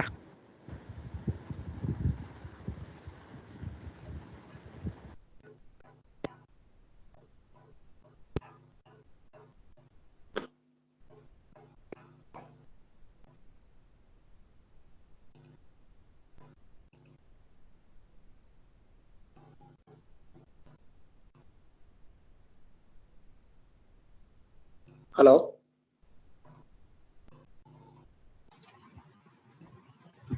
Hello. Hiren sir. Yeah. We can just close the session. I think Yeah, there yeah, is we no can. any query or Yeah, we question. can close the session. Thank you very much, everyone, for attending this webinar. You can just drop me a WhatsApp like hi on my number, so that if you are facing any difficulty in claiming your certificate, so we'll look at it manually, and we'll provide you the certificate within 2 days. And please join our 4 days program. So in detail, we are going to see each and every formulas and all these things. So that will be a value addition to your skill. So thank you so much, everyone. Good night. We are closing the session now. Yeah. Thank you, sir. Thank you. Thank you. Thank you, sir. Thank you. Thank you.